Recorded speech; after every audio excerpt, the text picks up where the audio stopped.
I think we have a long way to go because quantum is right. If it's not right, then what is right is even more weird. The technology I worked on ended up seeing a bottleneck in what we could do at a university laboratory. We were among the best funded atomic physics laboratories in the world, yet we still saw the need for way more. It had to be industry. If you're working on something that other people say you're crazy, or nobody will work on it, that means you're along the right path. If somebody says, oh, that's a good idea to do that, don't bother. Chris Monroe from Duke University joins the 632 Nanometer podcast for a deep dive into the story of trapped ion quantum computing, from its earliest lab experiments to today's efforts to build scalable quantum processors. Monroe is a pioneer in the field and a co-founder of IonQ, the first pure-play quantum computing company to go public.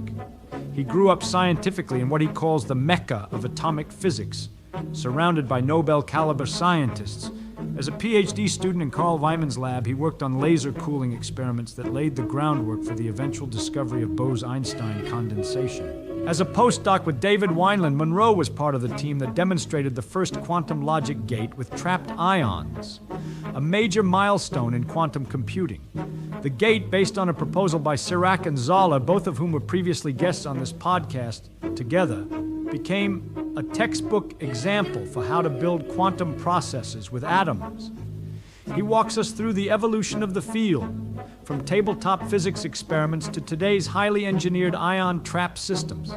Monroe explains how trapped ions became one of the leading platforms in quantum computing, known for their high gate fidelities, reconfigurable entanglement, and the potential for long-range ion photon networking. Over many decades, you've been working on trapped ions, and it seems like you're almost married to this physical system. So what was the first time? So how did you encounter with what brought you to trapped ions? Well, as a student in Boulder, I was working on atomic physics, optics. I never really imagined I would lead an academic career, but actually here at MIT, I got associated with a laboratory that worked with atoms and lasers and optics, and I thought that was attractive because not only it was fun, there was a lot of physics there, but I could easily get a job in the defense industry, wherever optics and lasers was. So when I went to graduate school in Boulder, I got entangled with, as they'd say, with cold atoms, Bose condensation, new forms of matter by getting atoms really cold. And so when I started on ions, there's a lot of similarities. Ions are atoms too. They have an extra degree of freedom. They're charged.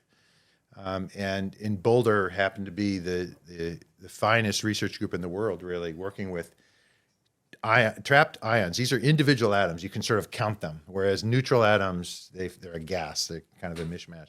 So they're quite different systems, but the tech is very similar there. And when I got into the field in early 1990s, trapped ions is kind of at the bottom. It was first in almost everything, laser cooling, this and that. But when neutrals came along, I often call them the neutral atom mafia. I mean, it's such a huge community. I'm part of it and I like it, but they run roughshod over the field, and trapped ions are sort of looked on as the kind of the black sheep in atomic physics. So why did I do it? Well, partly I was able to stay in Boulder. I had a nice postdoc fellowship, and I got to work with David Wineland, who I knew a little bit at a distance, but that was just too much to pass up. But when I got in the field, it was really not clear where this would lead me. We were building clocks. I mean, we were building the best clocks in the world, but we were doing fundamental research. And I worked at NIST, the National Institute of Standards and Technology, and the leadership there was really amazing. My boss's boss's boss, Catherine Gebbe, the director of the physics lab, her philosophy was, as a government civil servant, her philosophy was hire the best people to do their science and get out of their way. So it was amazing. So she has 4 Nobel Prizes, and I say 4 because Dave Wineland, Eric Cornell, Jan Hall, Bill Phillips, they will all say, Catherine is really owed a lot of credit for this. And it's just remarkable. So that lab was amazing. And so I didn't really care what it was. I went there knowing it was an amazing group. And we can talk about, this is before quantum computing before I knew what it was, before any of us really knew what it was. But we were building tiny quantum computers without knowing it. We were basically making entangled states for better clocks. And it's a very narrow scope if you think about it. I mean, it was kind of interesting in an academic sense, but we were making quantum gates. We were entangling atoms. And then when quantum computing happened, just at the right time for my career as a postdoc looking for a permanent position, it fell into our laps. And we were, 10 years ahead of the world for those few years. It was just amazing. So I got totally lucky. I'll just put it that way. Yeah, looking into your environment, even like starting from your PhD. So you were surrounded by Nobel laureates. This is Carl Wyman, and then Eric Cornell, and afterwards Dave Wineland. So how did it happen? Like, could you maybe share something? How did you get into working with like Nobel laureates? Well, when I went to graduate school in Boulder, I knew that the University of Colorado was not MIT as an institute, and I'd just come from here. But I also knew that Colorado had an entire division of NIST on campus at Colorado. It's called JILA. It used to stand for Joint Institute for Laboratory Astrophysics, but they kind of don't do that anymore. They did atomic spectroscopy, lasers, and so forth, and they're now called JILA. But as an example of the amazing institute there, they had a machine shop with 8 full-time people. They could weld aluminum. They had a glass blower. And so as a graduate student, when I'm built as an experimentalist, I mean, I sort of thought everybody had this. It was amazing. I mean, I was down in the machine shop all the time. I just loved it. And so we had a culture there of, I don't want to say that money was flowing everywhere, but it was, we had something that other universities didn't. We had lots of permanent staff that could help us build apparatus, and that culture, it was just a place of excellence in atomic physics. Eric, so Carl Wyman was my thesis advisor. Eric, I used to say Eric was my postdoc when I was a student, but very soon I was his student. But there was just the 3 of us on this project. And it was amazing because we all had our own place. Carl obviously was the senior fellow, an amazing experimentalist, could really look through a signal and see what the problem was, what you needed to work on. Eric was complementary in a way. And Eric would be the first to admit he probably wasn't the most, excellent experimentalist working with his hands, but he knew where the experiment should go scientifically. And Carl maybe didn't. I don't want to disparage either of them. They were so complementary, and here I was seeing both of them. It was just amazing. So it was a small group, like just the 3 of us. 3 people in a project. So that the Bose-Einstein condensate. Yeah, it was pre-Bose condensate by a couple of years. Oh, but we sort of figured out in my thesis. It's now nobody cares about it, but it painted the path, the eventual successful path to Bose condensation. And I will say that in 1992, when I graduated, Eric Cornell got a permanent position at JILA right at the same time. And he begged me to stay on as a postdoc in his group. But it would be doing kind of the same thing. And I had this opportunity to work with Wineland and go down to NIST. So I turned him down. But when I turned him down, I told him, I love this BEC quest, but I think you're 10, 15 years away. And that's not, I won't see it. They were 3 years away. Anyway, so I used to think that was a big mistake because if I had stayed, they would have been 2 years away. I'm pretty sure we would have been moving. So it was a very small group, and I was the one who ran the apparatus. But there was almost no drama between the 3 of us. We all had our roles. It was really amazing. I can't remember really in my whole life of any kind of interaction like that. It was so intimate, and yeah, it was great. So when were like the key experiments on Bose-Einstein condensate? When were they done? Is like after you left, or during that time of working? When I left, we knew how to get there, but we were 5 orders of magnitude away by some argument in temperature or density. The Bose condensate, of course, you're packing atoms so that they're within a de Broglie wavelength of each other. And the Bernoulli wavelength depends on how cold they are. So if they're really cold, then you don't need as much density. So you have to, it's a combination of cold and high density. And we were 100,000, factor of 100,000 away from that combination of cold and dense. It looked really hard. But the trick was called evaporative cooling to get you there. Basically turning all the light off, because the light which got you the dense cloud of atoms to begin with was then starting to recoil and cause heating. So you turn the light off, there's no more cooling, so you can't get any more. But by doing something called evaporative cooling, which was really pioneered here in the group of David Pritchard, Wolfgang Ketterle joined his group later on. They were our staunch competitors. But we were quite a distance from Bose condensation at the time, but it was clear what to do. And one of the keys was switching atoms from cesium, which was my thesis, to rubidium, which had much more favorable properties for evaporation. Cesium turned out to be really hard. It was eventually done 10 years later, but rubidium was much easier to evaporate. Now, that was the key change. And Eric, when he started in 92, he also put in a huge, it was a big deal. He invented a new type of confinement mechanism that could squeeze them even better. It was a new type of trap. Ketterle here at MIT was working in a different direction, also kind of a new type of trap, but a different new type of trap. And they were within months of each other of getting to the phase transition. It was very exciting. That was 1995. Wow. Yeah. That's 30 years ago. Yeah. Okay. So yeah, it seems like that's like surprising that you said that there was like 5 orders of magnitude, and then it was solved like within a couple of years, this problem. Yeah, the thing about evaporation is we knew we had to get in this regime of runaway evaporation. And what that means is if you have a bunch of atoms, you want them to be closer to each other and colder at the same time. If you just throw away the hot ones, that's what evaporation, like your coffee cup, only the hot coffee molecules leave. If you're able to do that, and at the same time, you're getting them colder, but the remaining ones are closer together because they want to be toward the bottom of the bowl. So it actually runs away. So it's an incredibly fast process. And so 5 orders of magnitude, I mean, it sounds like a long way, but once you get the conditions for this runaway thing to happen, it just happens, super fast. Just like maybe from a physics point of view, so this is like a Doppler shift type of cooling, like those magneto-optical traps? Yeah, to get there. To get there. So Yeah. to get to some stage, and then you're saying this like evaporative cooling, like when there is no lights, and then somehow you take the hot. You basically atoms make a from- lip so the trap is very much like a bowl, but the bowl doesn't go up forever. It has a lip at the that top, kind of- and you can bring the lip down.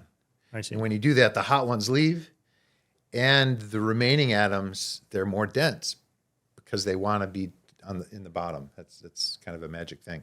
And those potentials, it's still done by light or Usually magnetic fields. Magnetic Instead fields. of Magnetic. Okay. I see. At MIT, they actually used some light, but in a different way. It wasn't scattering light. It was more like what we call a dipole force.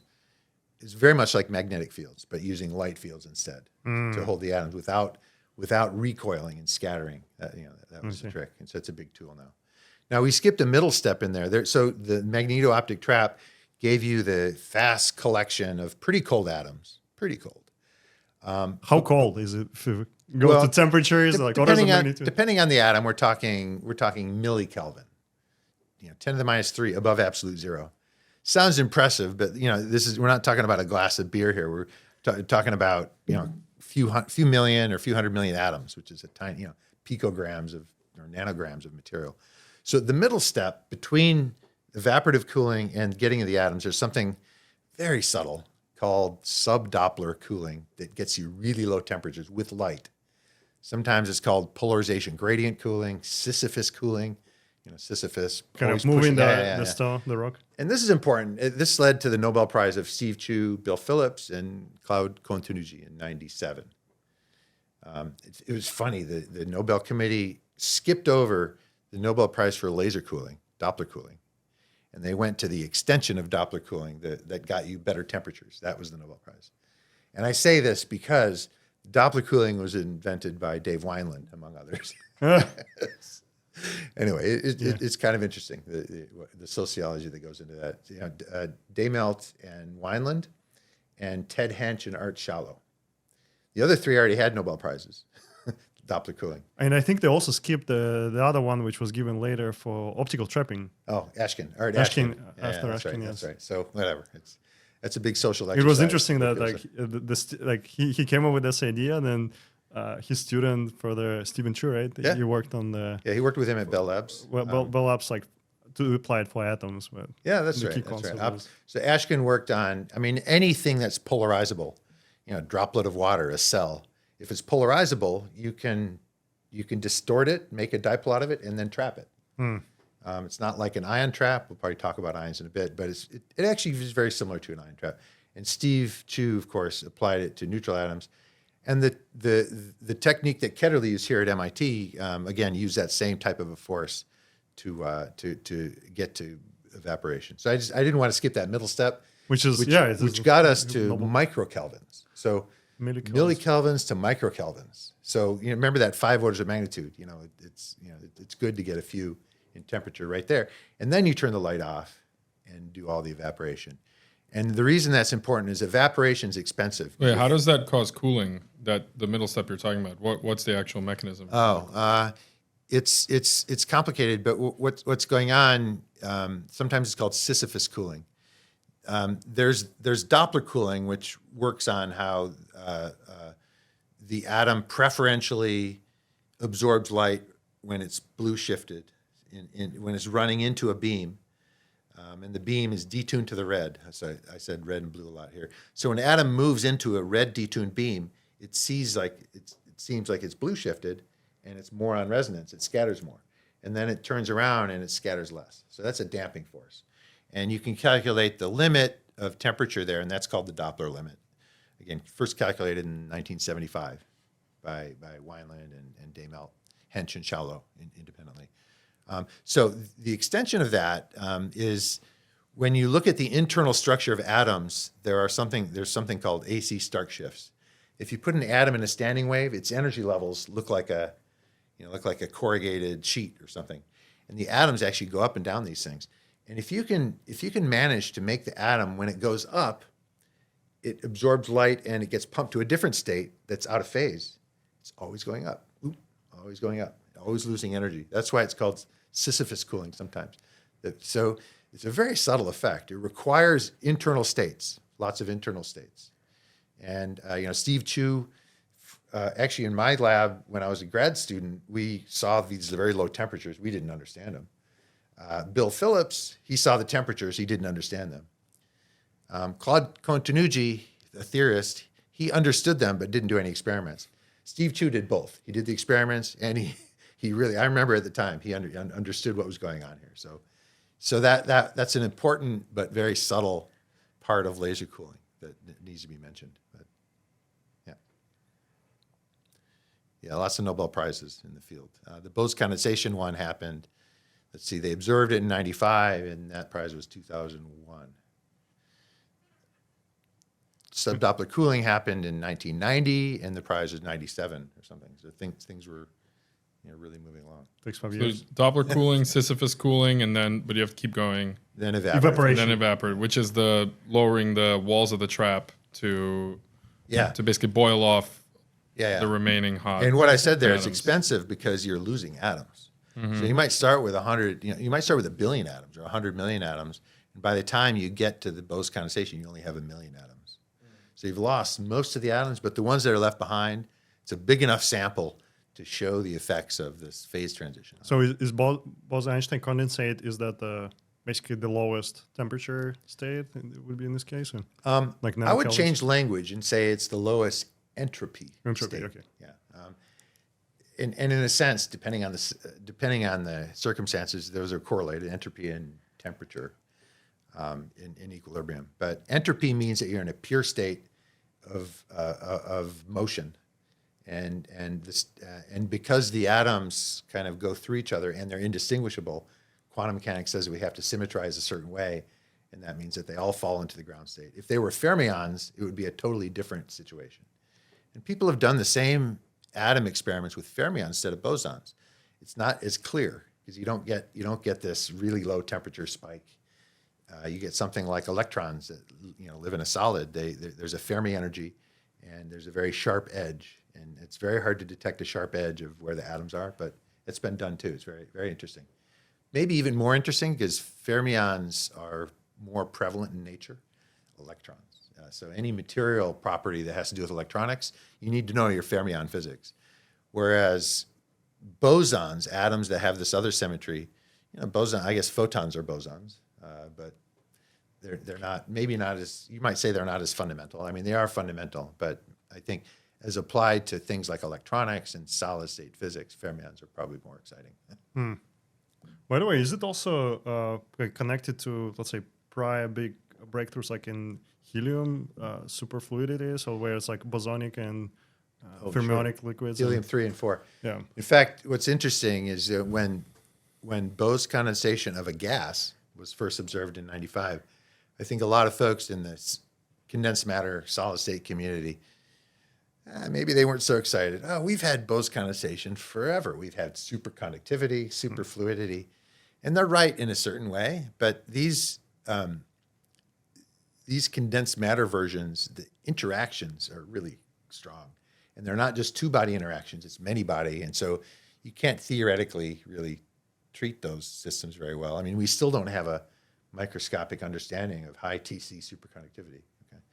Whereas an ideal gas, it's much easier theoretically. And the control you have over this phase transition is something that I think even the condensed matter community, they warmed up to. They said, yeah, it is neat after all. But I think early on, there's a lot of skepticism. This is not new. We knew it was going to happen, and it happened. But before, I will say one more thing. But before it happened, there were theorists predicting that it wouldn't happen, that the atoms would coalesce into a snowball and just kind of fall out or something, form a big block of ice or something. There were predictions on both sides. So it was, that's what we live for in experimental physics, is to see a controversy like that and to be able to have such a clear indication of which way was the right way to think about it. How do you actually measure the temperature? So what does it really mean when you say, okay, this millikelvin, microkelvin, what do you actually... Yeah, what do you actually... How do you infer the temperature? Like, where does the information come from? Conceptually, it's very easy. You simply you have this blob of atoms that are held in a bowl. You let them go, and you see how much they spread as they drop. So it's hard in practice to do that. How do you detect them? Oh, they might hit a detector or something. Oh, I see. It's just looking at the patch on the detector. Or you send a laser beam and you look at where's the fluorescence. Or you can also spectroscopically tell what the temperature is by sending light in there. There are a lot of different ways. And it's all very almost brute force. This is called time of flight. If you release a gas of atoms and they fall like a stone, they're pretty damn cold. And the velocities we're talking about, like a microkelvin, that's maybe a millimeter per second. So that's pretty slow. So you have to drop them a big distance to be able to detect a microkelvin. So the chambers needs to be some of them big enough need for to be big. nanokelvins. Yeah. I mean, nanokelvin probably doesn't matter, but for millikelvins. Spectroscopically, there's a lot better ways to do that, because now we have very narrow lasers that can detect Doppler shifts that are part in 10 to the 8 or something, which would, that doesn't mean anything, but that would allow you to get down to nanokelvins or picokelvins detection. Again, it's a small chunk of matter. It's not like a baseball, and we have a radar gun measuring the speed. But even a radar gun is very much like it's a spectroscopic measure of a Doppler shift. So what happened after that? So there was demonstration of B condensate, and then so that's it. It's great. We showed it, demonstrated. The theory is correct, which predicted probably some condensed matter theories. Like what happened after that to the direction? Well, the field exploded in a positive and good way, certainly in atomic physics. Now all kinds of universities were hiring new people to make BEC gases. It wasn't super expensive to do it in some cases, but those experiments got very complex and very hard. And fast forward 20, 25 years, the field's kind of dried up. Maybe they did too well. They learned. BECs were supposed to be like an atom laser, and lasers are used everywhere. Why not use atoms? Well, these atoms to maintain their temperature, you have to have a vacuum chamber everywhere. So that's we don't have vacuum chambers in our lives that much. they can be used as sensors, but the atoms actually interact very strongly. And the shifts, like if you make an atomic clock out of a Bose condensate, doesn't really get you much, as it turns out. So there's interesting fundamental physics of the superfluidity of a gas and how, how two different species mix and how it behaves, the analogs to flowing without viscosity, things like this.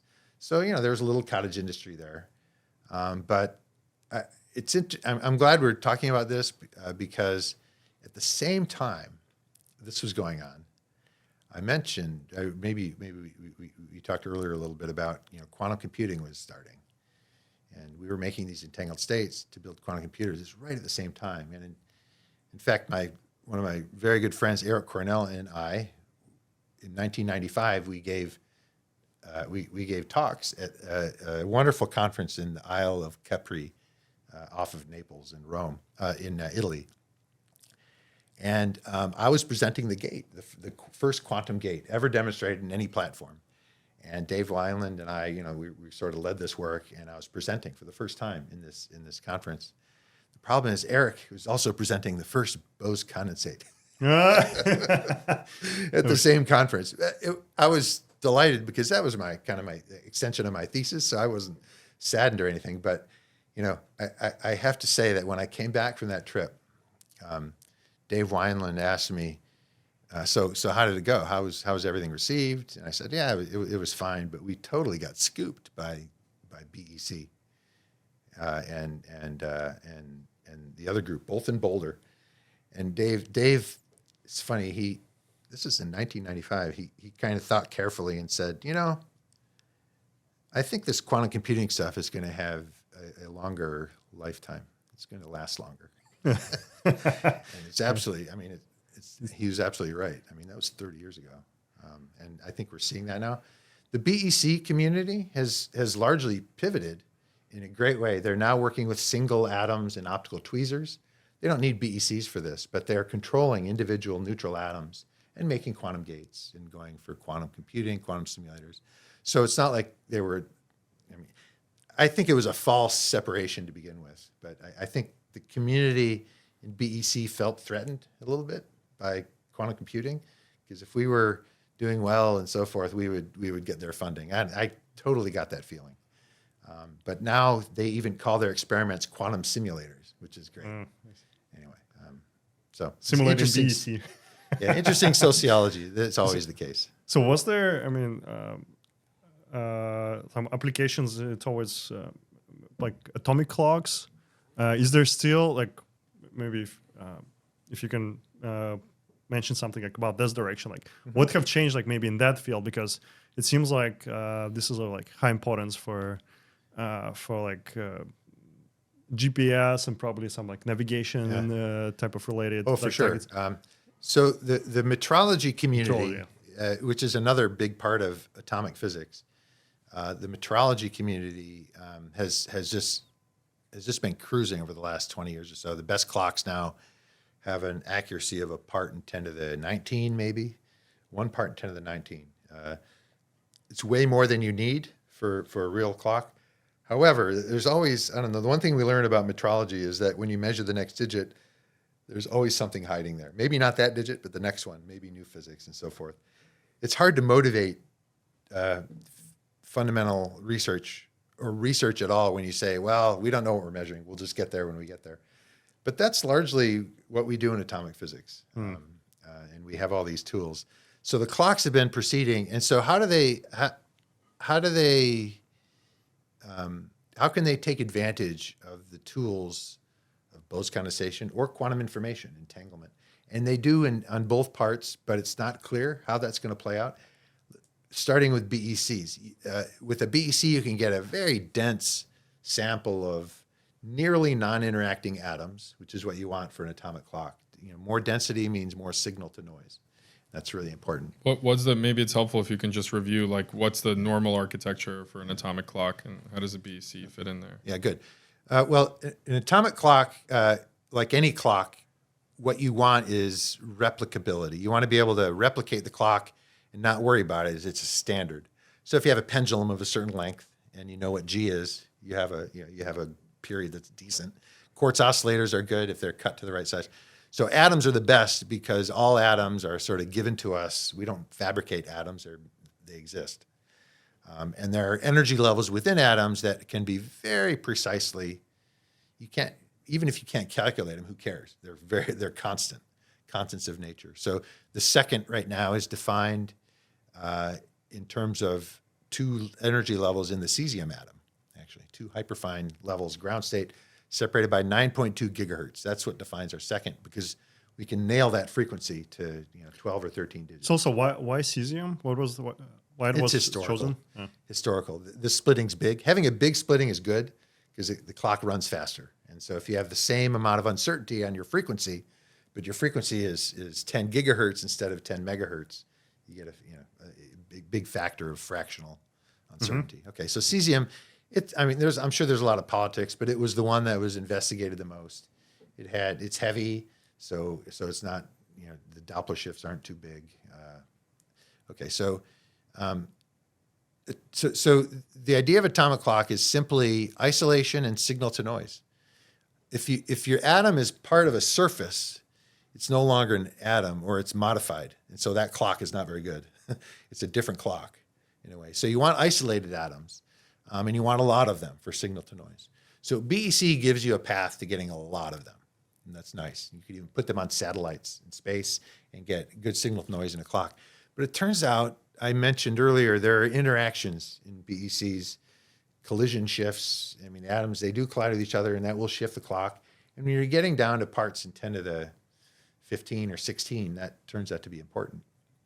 So the atomic clock community has moved away from BEC and towards something like an optical lattice, which is, it's not a BEC. You can load it with a BEC, but an optical lattice is like I mentioned standing waves of light. If you do it in multiple dimensions, you can get sort of like a Chinese checkerboard for atoms. And so all the atoms are they're forced to be away from each other.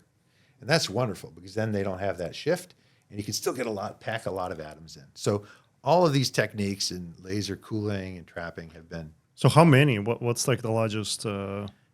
Optical lattice atomic clock? I don't know, maybe 100,000 atoms, maybe 10,000 atoms. It's not enormous. The 100,000 atoms that are all separated by a couple microns or something that in a kind of like a grid. Yeah, they don't have to be they don't have to be completely full, but as long as you know if an atom is there, it's on this piece of graph paper.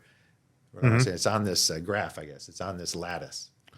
Okay. What's like the limitation? Is just a laser power, or some resolution of the gratings, diffractive, laser power. DOEs? If they occupy a lot of space, then the interrogation depends on a phase. It could depend on a phase of a laser, or if you have a slight magnetic field gradient across the cloud, that's an issue.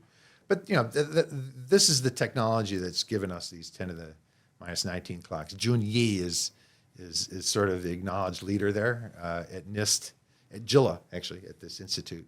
He and I first met. He was sitting in the back row of my thesis defense when we were students. He's a very good friend, known him ever since. So JILA sounds like it was the capital of the atomic molecular optics. Yeah, it was. It's amazing a school like the University of Colorado could compete with the MITs and the Stanfords of the world. But they had NIST, and there was a culture there, and it's I love Boston, but Boulder's just a beautiful place. My daughter's in grad school there now, so I can go out there. I'm going to go out there next week. Jill it really is a magical place. So that's how BECs help clocks. How does quantum information help clocks?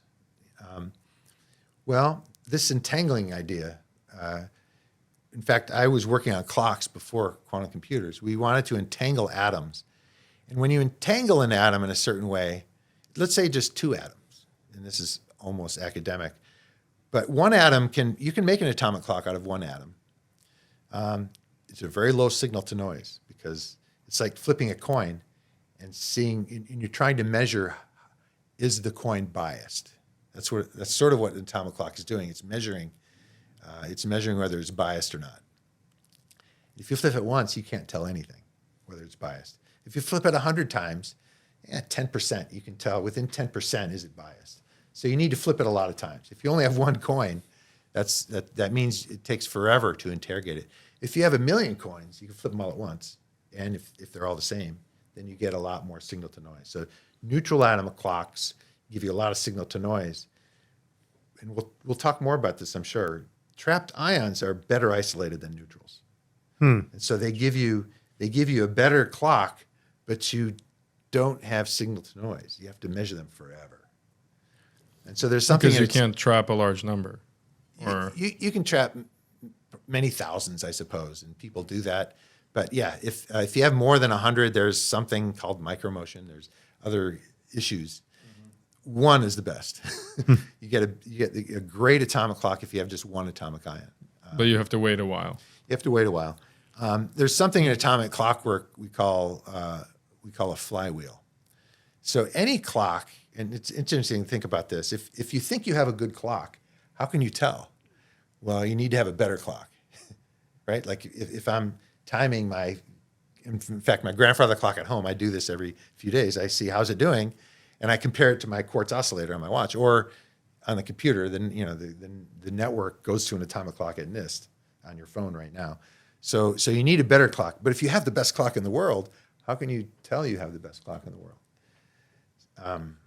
So we have these things called flywheels that if you have a decent clock, it's going to be a flywheel that will lock the better clock that you can't interrogate very much. So the single trapped ion clock, you can only get a good measurement every month, but you don't need to steer it very much because it's perfectly accurate. And so what you do in between those months, if you need the time, you look at your other clock, and then you have a feedback signal from the really good clock that helps this other one. So is this like the golden standard now, like a single ion?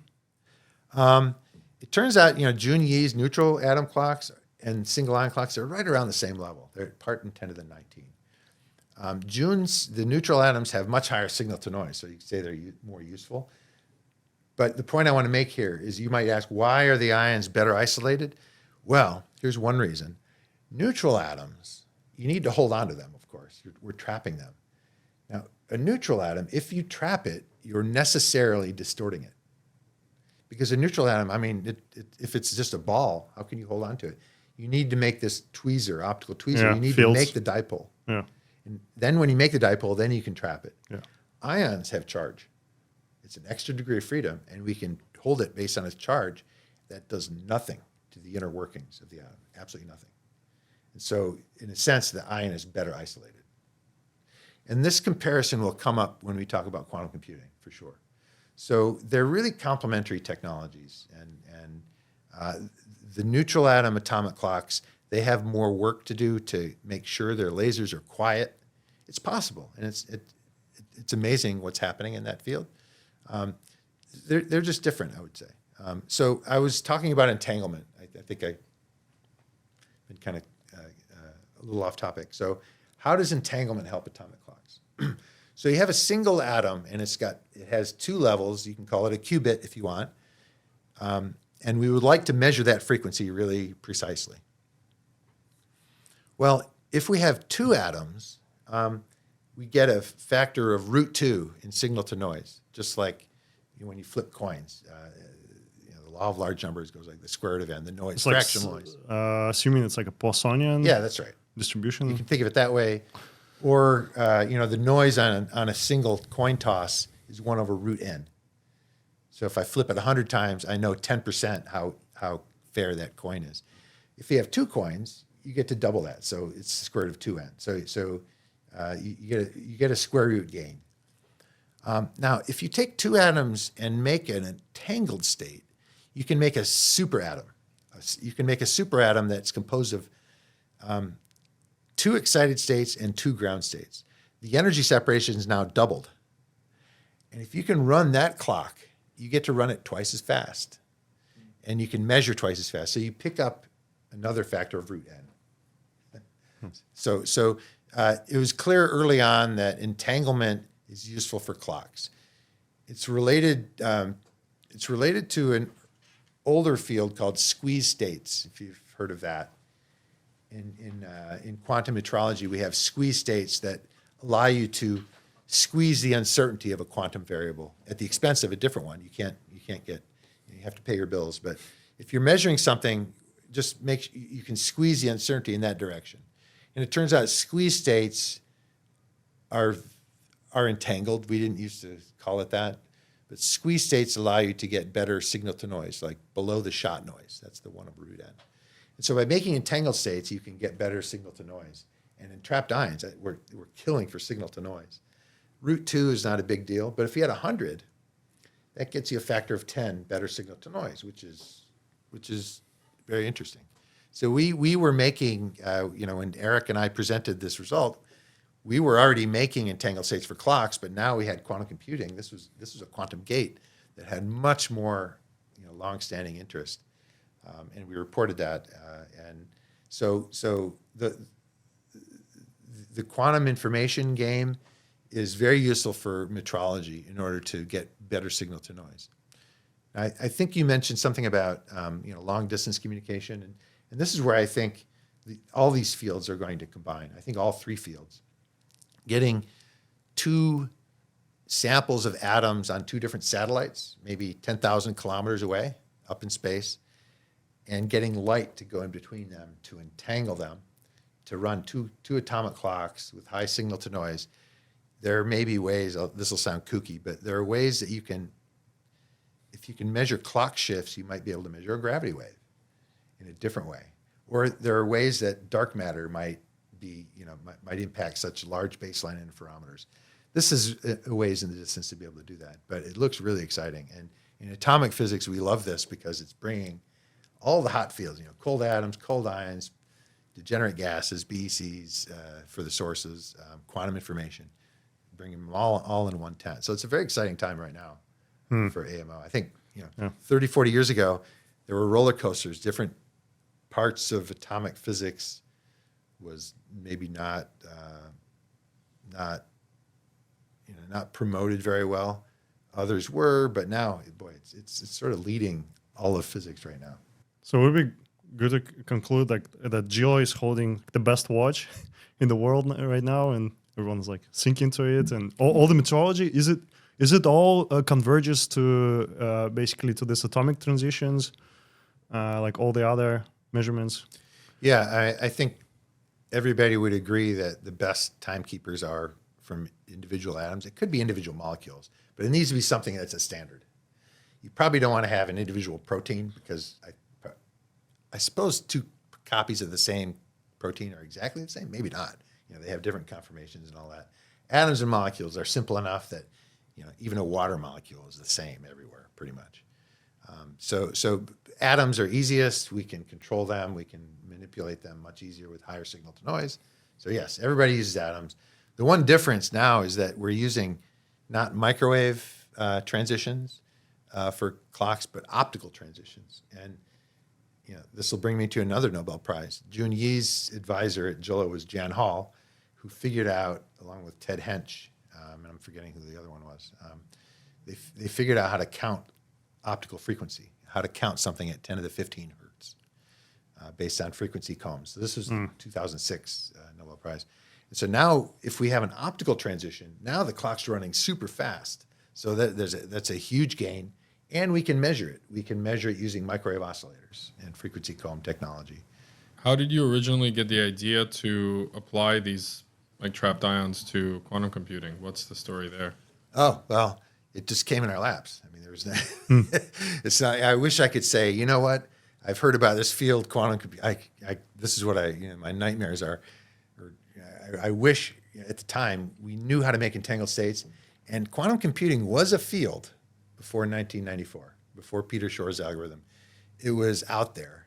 It was kind of a fringe field, I would say.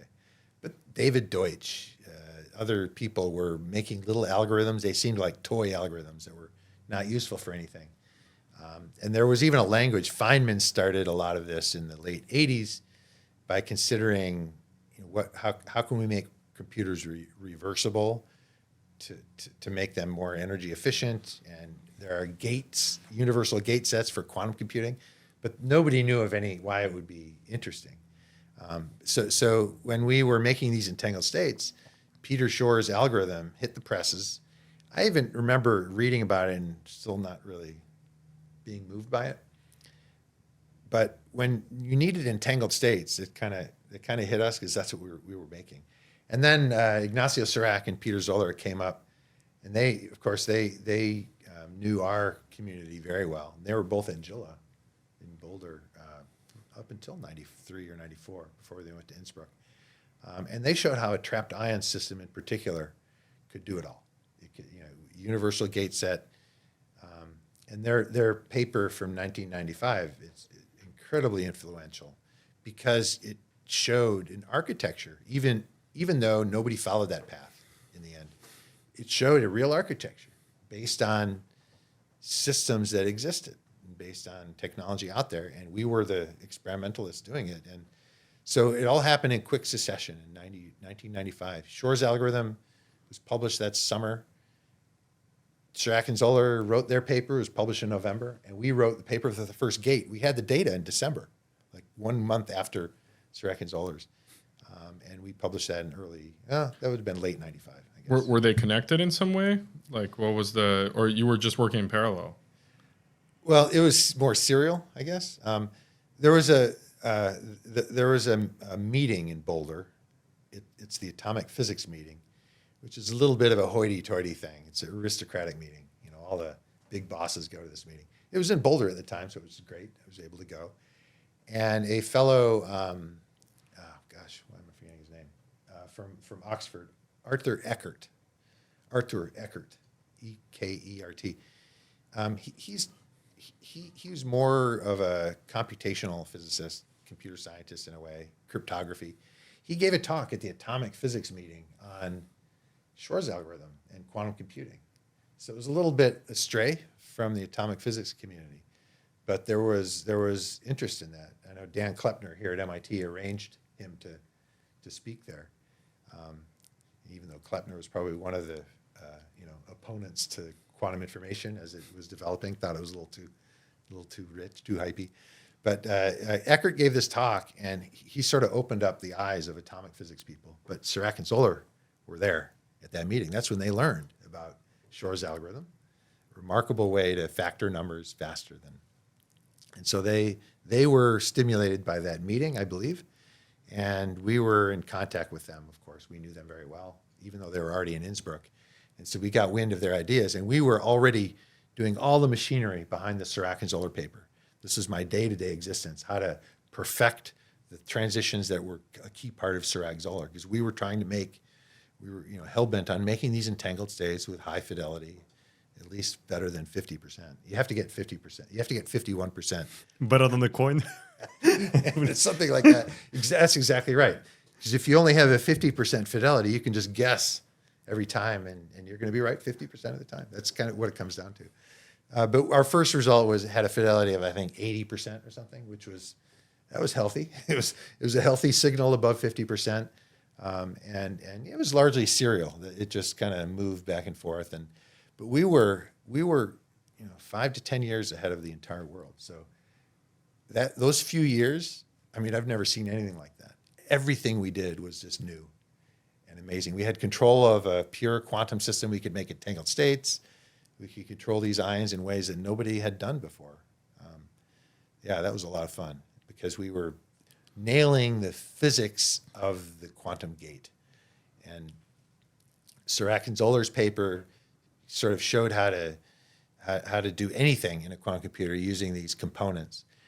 And shortly after that, in about 97 or 98, two other guys, European, Danish, Anders Sorensen and Klaus Molmer, they extended the Serac-Zoller idea. And at first, it maybe seemed like just an incremental thing. In fact, Molmer gave me his preprint of the paper. I met him in Europe at some meeting, and he said, "Oh, you should read this." The title was something awful, like how to make Schrodinger cat states with bound atoms or something like that. So it sat on my desk for about 6 weeks.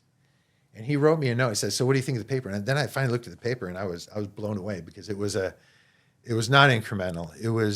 In fact, it's the way that we do gates now today in trapped ions, and it cleaned up a lot of the difficulties of Serac-Zoller Sirac-Dohler was correct, and it was doing the right physics, but this is a much easier way to do things. And it's very easy. It's very intuitive how Ulmer-Sorensen works. And so by 2001, we had pretty much nailed down the physics of the quantum gate. And that gave us, I mean, that was 25 years ago. And in those 25 years, we haven't worried about the gates. We've been building systems. We've been building full-blown quantum computers with components that we know about. We know exactly what the physics is. So in a sense, we were doing less physics since Ulmer and Sorensen.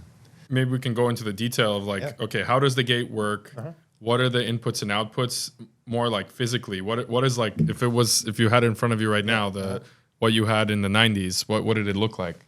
Yeah, these are ion traps we're talking about. And in atomic physics, your atoms or ions are always in a vacuum chamber. You can't get rid of that. And you usually have lasers coming through windows.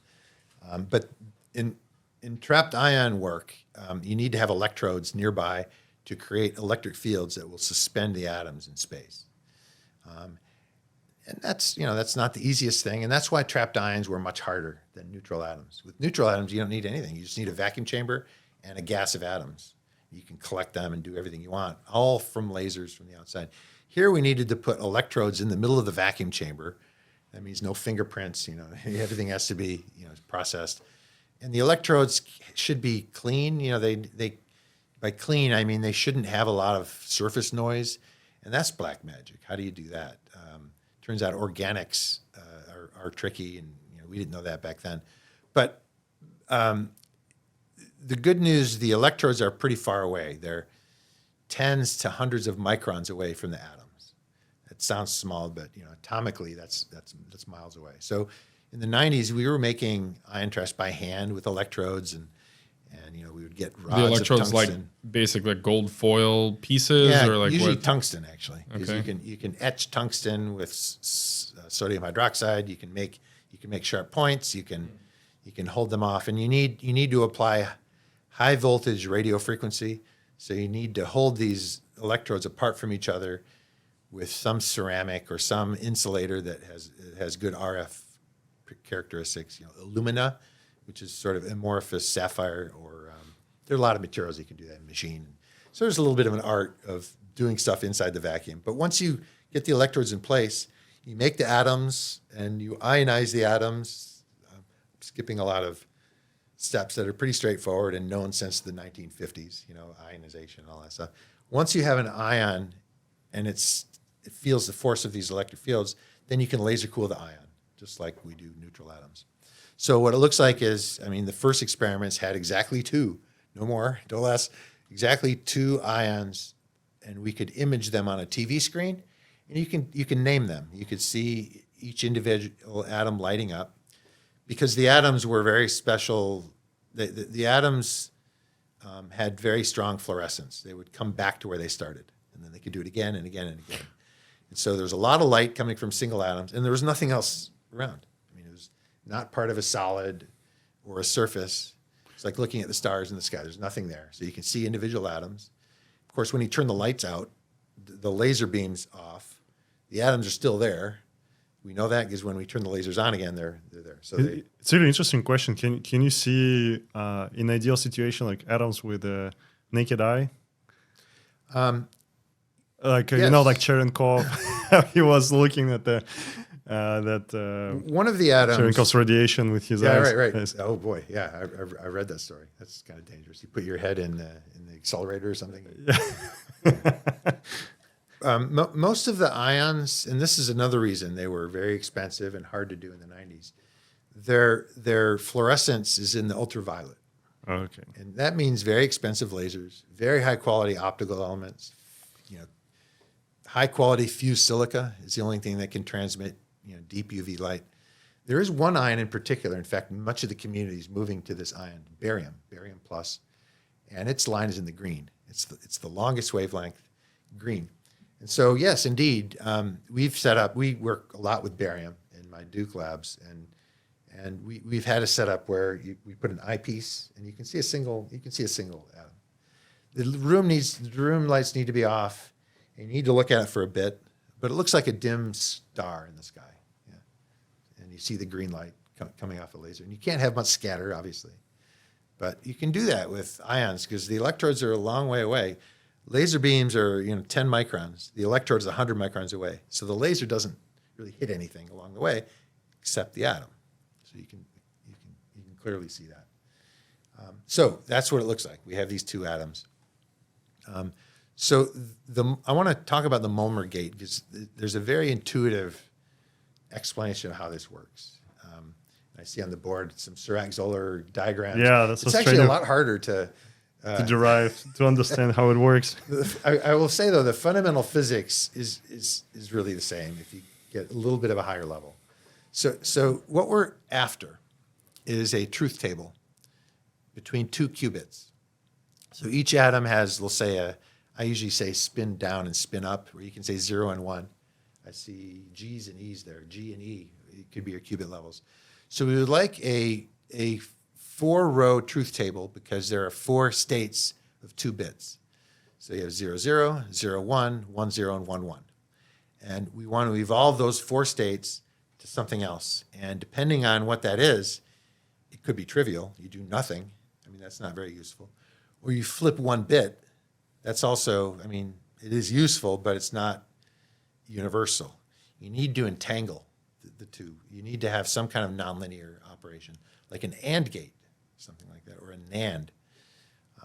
The controlled NOT gate is sort of what we use a lot in quantum computing. But what I'm going to describe in the Molmer gate is it's called an Ising gate or an Ising gate, which the truth table is, or a controlled Z gate. It's almost the same thing. The truth table is this. 0, 0 goes to 0, 0. No change. 1, 1 goes to 1, 1. No change. But the other 2 states, 0, 1 and 1, 0, they pick up a phase factor of I. So 0, 1 goes to I, 0, 1. 1, 0 goes to I, 1, 0. So it's symmetrical.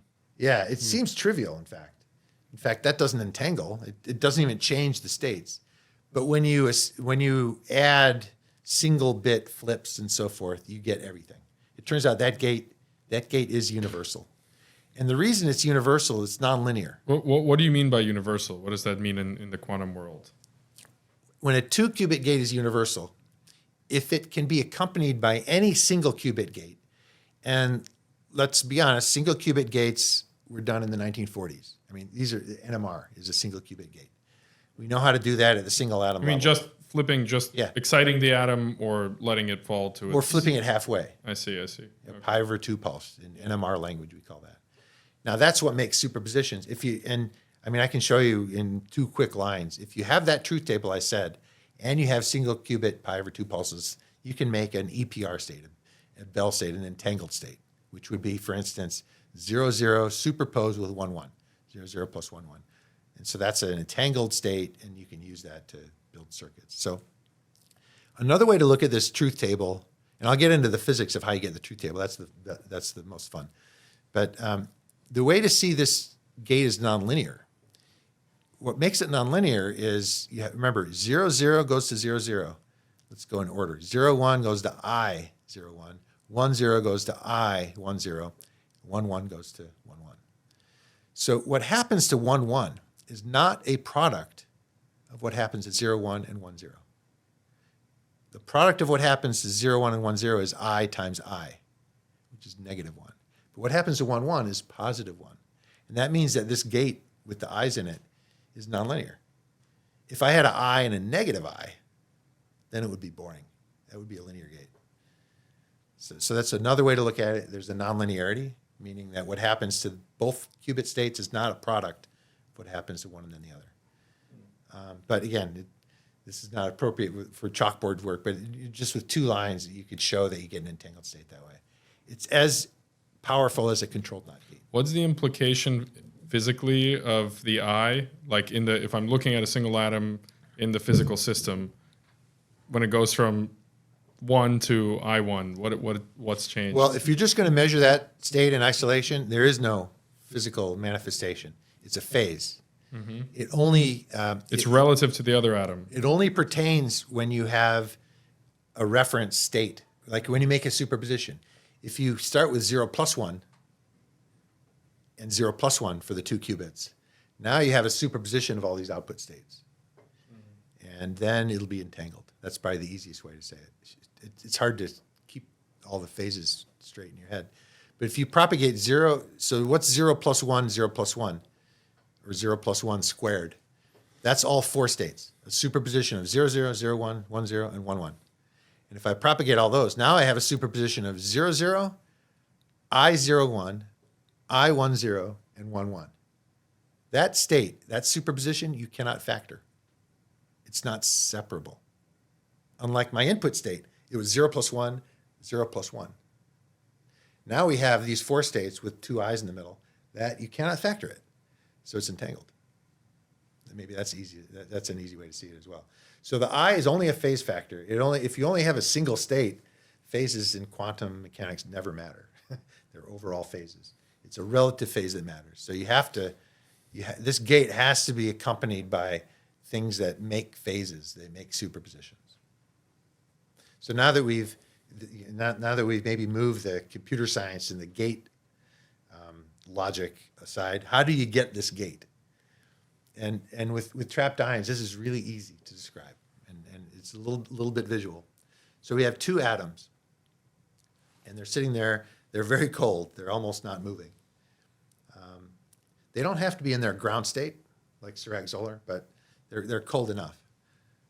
And we apply optical tweezers to let's say, both atoms with a big fat laser beam. And what that does is it applies a force. It doesn't trap the ions. The ions are already trapped. We don't need it for trapping. We're just going to push atoms around a little bit. And the only complex part of this force is that the direction of the force depends on the qubit state. And we can tune the laser to do that by selection rules or polarization.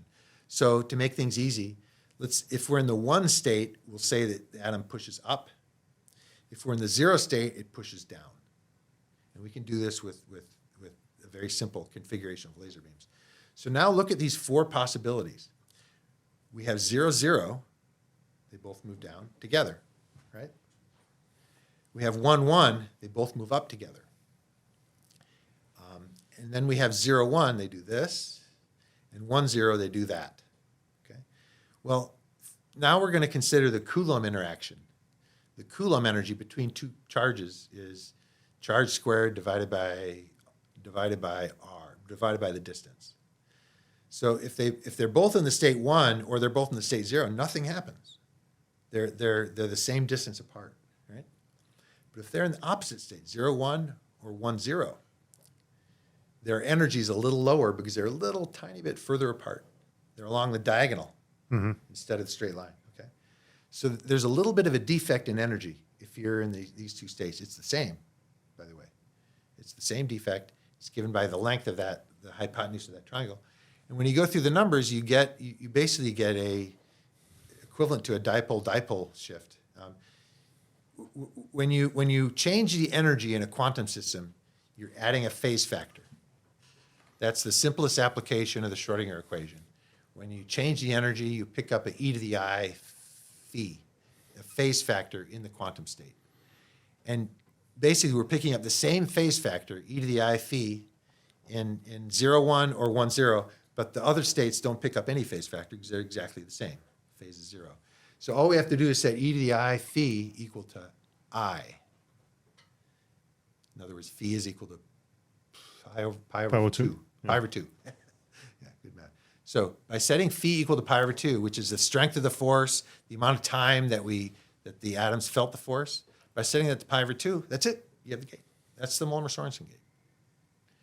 You don't have to worry about sidebands. And it doesn't matter if you're even in a thermal state of motion. This relative phase factor is all that matters. And it's a very clean way to do this gate. You don't need to cool all the way to the ground state of motion. And it's much more forgiving in terms of the external control parameters. So maybe this is a stupid question, but to have a useful gate, you have to be able to, you don't just initialize it in a random state. You need to tell it what state you want to start in, and then it evolves, right? So how do you tell it start in this state or start in this state or this state? Right. Usually with ions, probably any platform, you initialize all the qubits in a product state, an unentangled state, a boring one like 0, 0, 0, 0. You put them all in a given state. I suppose in some platforms that initialized state could be entangled.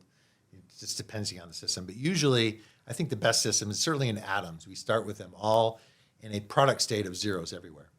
So it just means the atoms are sitting in their normal trap position.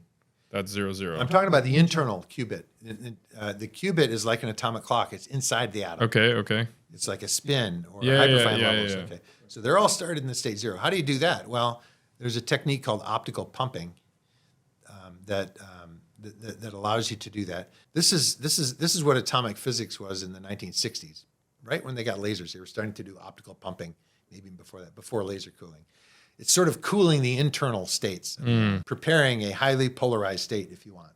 You know, when we take MRI pictures in NMR, we rely on a slight thermal excess of ground state versus excited state, a part per million or something.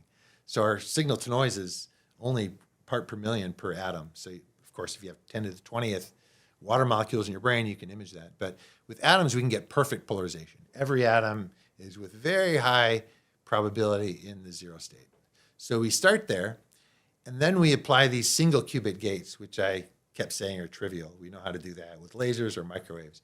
And then you prepare your initial state. Usually an algorithm starts with a superposition of 0 plus 1 to the nth power. All of them are 0 plus 1, which is not entangled at all, but you have all of the inputs. Every state of n qubits is represented in equal superposition.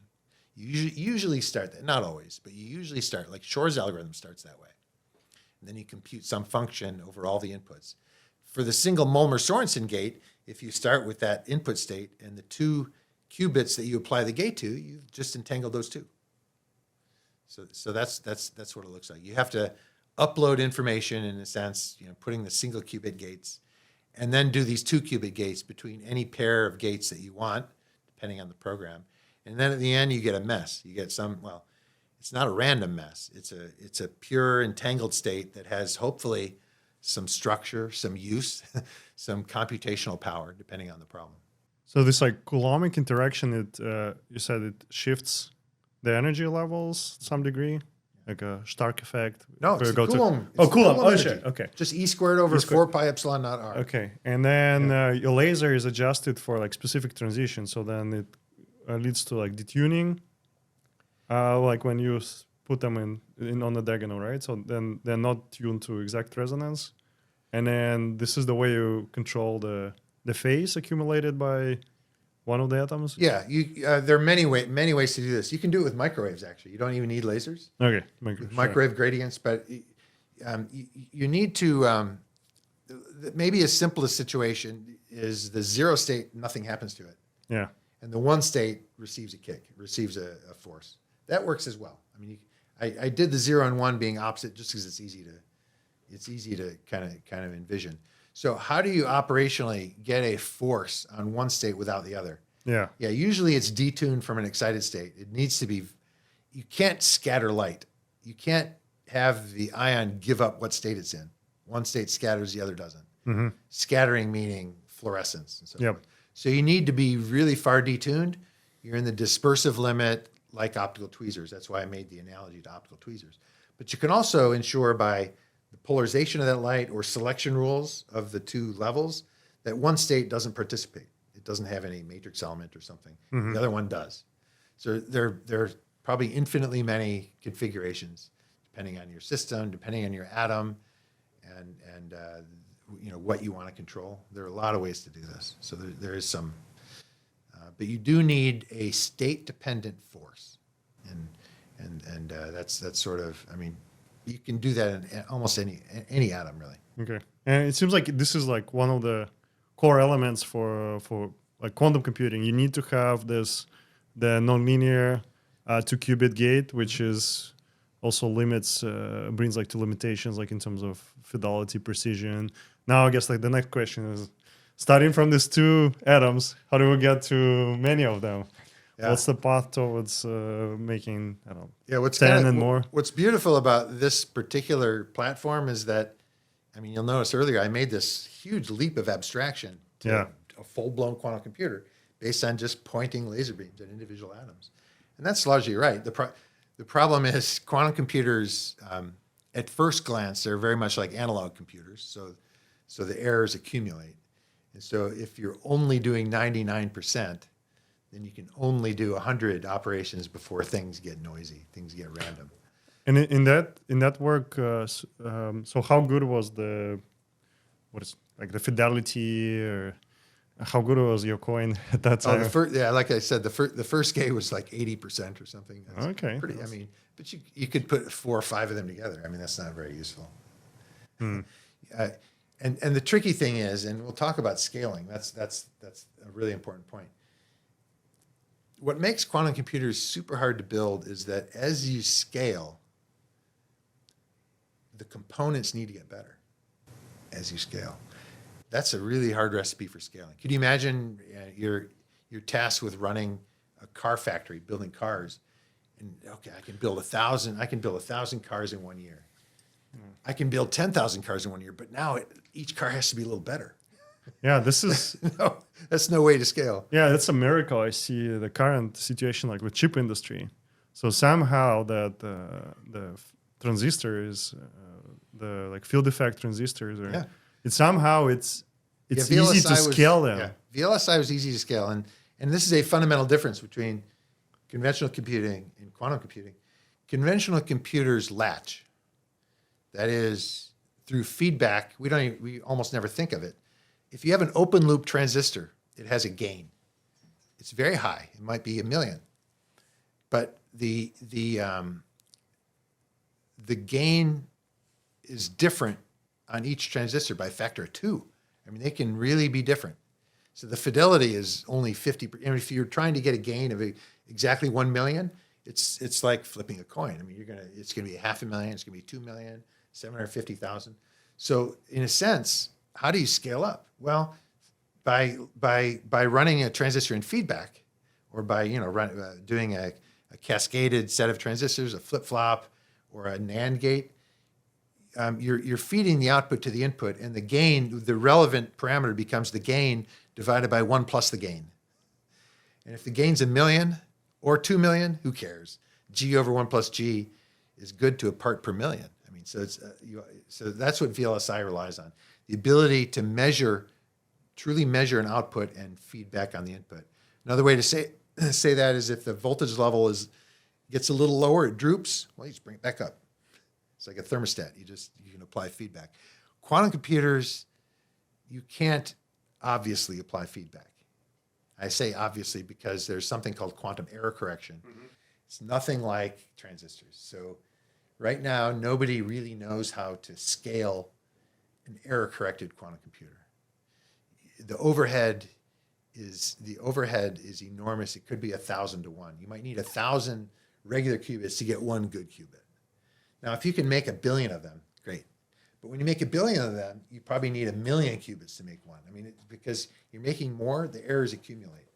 So scaling is really hard. And returning to the trapped ion platform, one thing we've recognized is as we scale up the number of ions, the number of qubits, we have to have a concomitant improvement in the fidelity of the gates. And we've largely done that, but that's why people might look at ions and say, well, you're still only at 25 or 30 qubits. That's because we're just breaking beyond 3 nines of fidelity, 99.9%. That's 1 out of 1,000 errors. That means, you might say, well, that means you can do 1,000 operations. That's about right. Well, why not have 1,000 qubits with 1,000 operations? Okay. Maybe those are all a little fast. But if you have n qubits, if you have 30 qubits, you need to entangle them all. How many gates is that? It's 30 squared. Because if you have 30 qubits, there are 450 pairs. 30 squared divided by 2, roughly. So the number of gates you need scales like the square of the number of qubits you have. So if you have 30 qubits, you're going to need 10 to the minus 3 errors. That's a nasty scaling. If you have 100 qubits, that's 10 to the minus 4. If you have 1 million qubits, that's 10 to the minus 12. So So if you have 1 million qubits and you only have a fidelity of 99%, you're wasting your time. You're not entangling them all. If you have 2 qubits and you have 10 to the minus 9 errors, you're wasting your time. You're just spinning your wheels on 2 qubits. Who cares, you know? So you have to scale while improving the fidelity.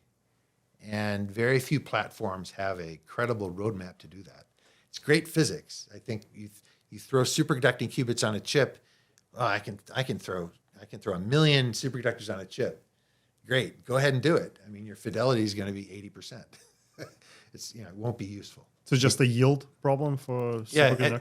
Yeah, with superconducting systems, and I think any solid state system right now, from what we know now, if you make the system bigger, the crosstalk is much worse. Each one is different from the other, and those differences fluctuate. And the calibration issue is just crazy hard. Nobody knows how to deal with that. Nobody. So you make a chip like that, and you make a measurement, and you get some little wiggle, and you say, "Look, we have a quantum computer." That's kind of what's going on right now. So who holds the record for fidelity on 2-qubit gates now? Let's see. I think it's Quantinuum, which is a spinoff from Honeywell, ion trap company, 99.97 maybe, and another small ion trap company out of Oxford Ionics. They're at 99.96. I think they're right there.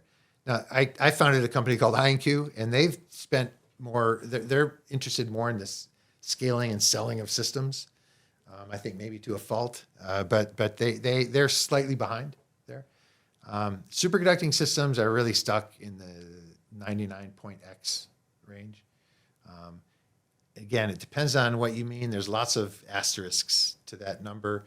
Some of them are exclusive of measurement. In other words, it's just the gate fidelity, but you want to measure it? Yeah, there's an added error there. So as a physics result, that's good because you want to know what the error is in the gate. And the error of the measurement is usually some different type of error, and there's different problems, so you should separate them. But operationally, if you want to use a quantum computer, you can't separate those. You need both of them to be really good. So the superconducting systems are quite a bit behind.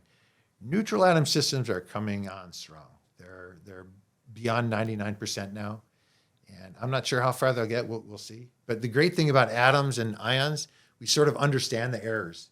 The errors of these gates are almost entirely control errors. They're errors in our lasers and our control system.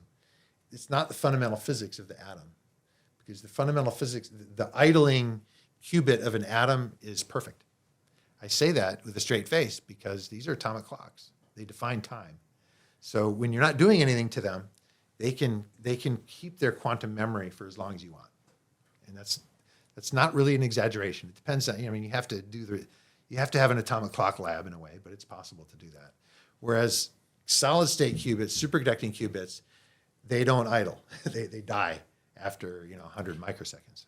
So it sounds like then lasers is currently the limit, the technological limit for precision. Yeah, lasers. I mentioned this company, Oxford Ionics.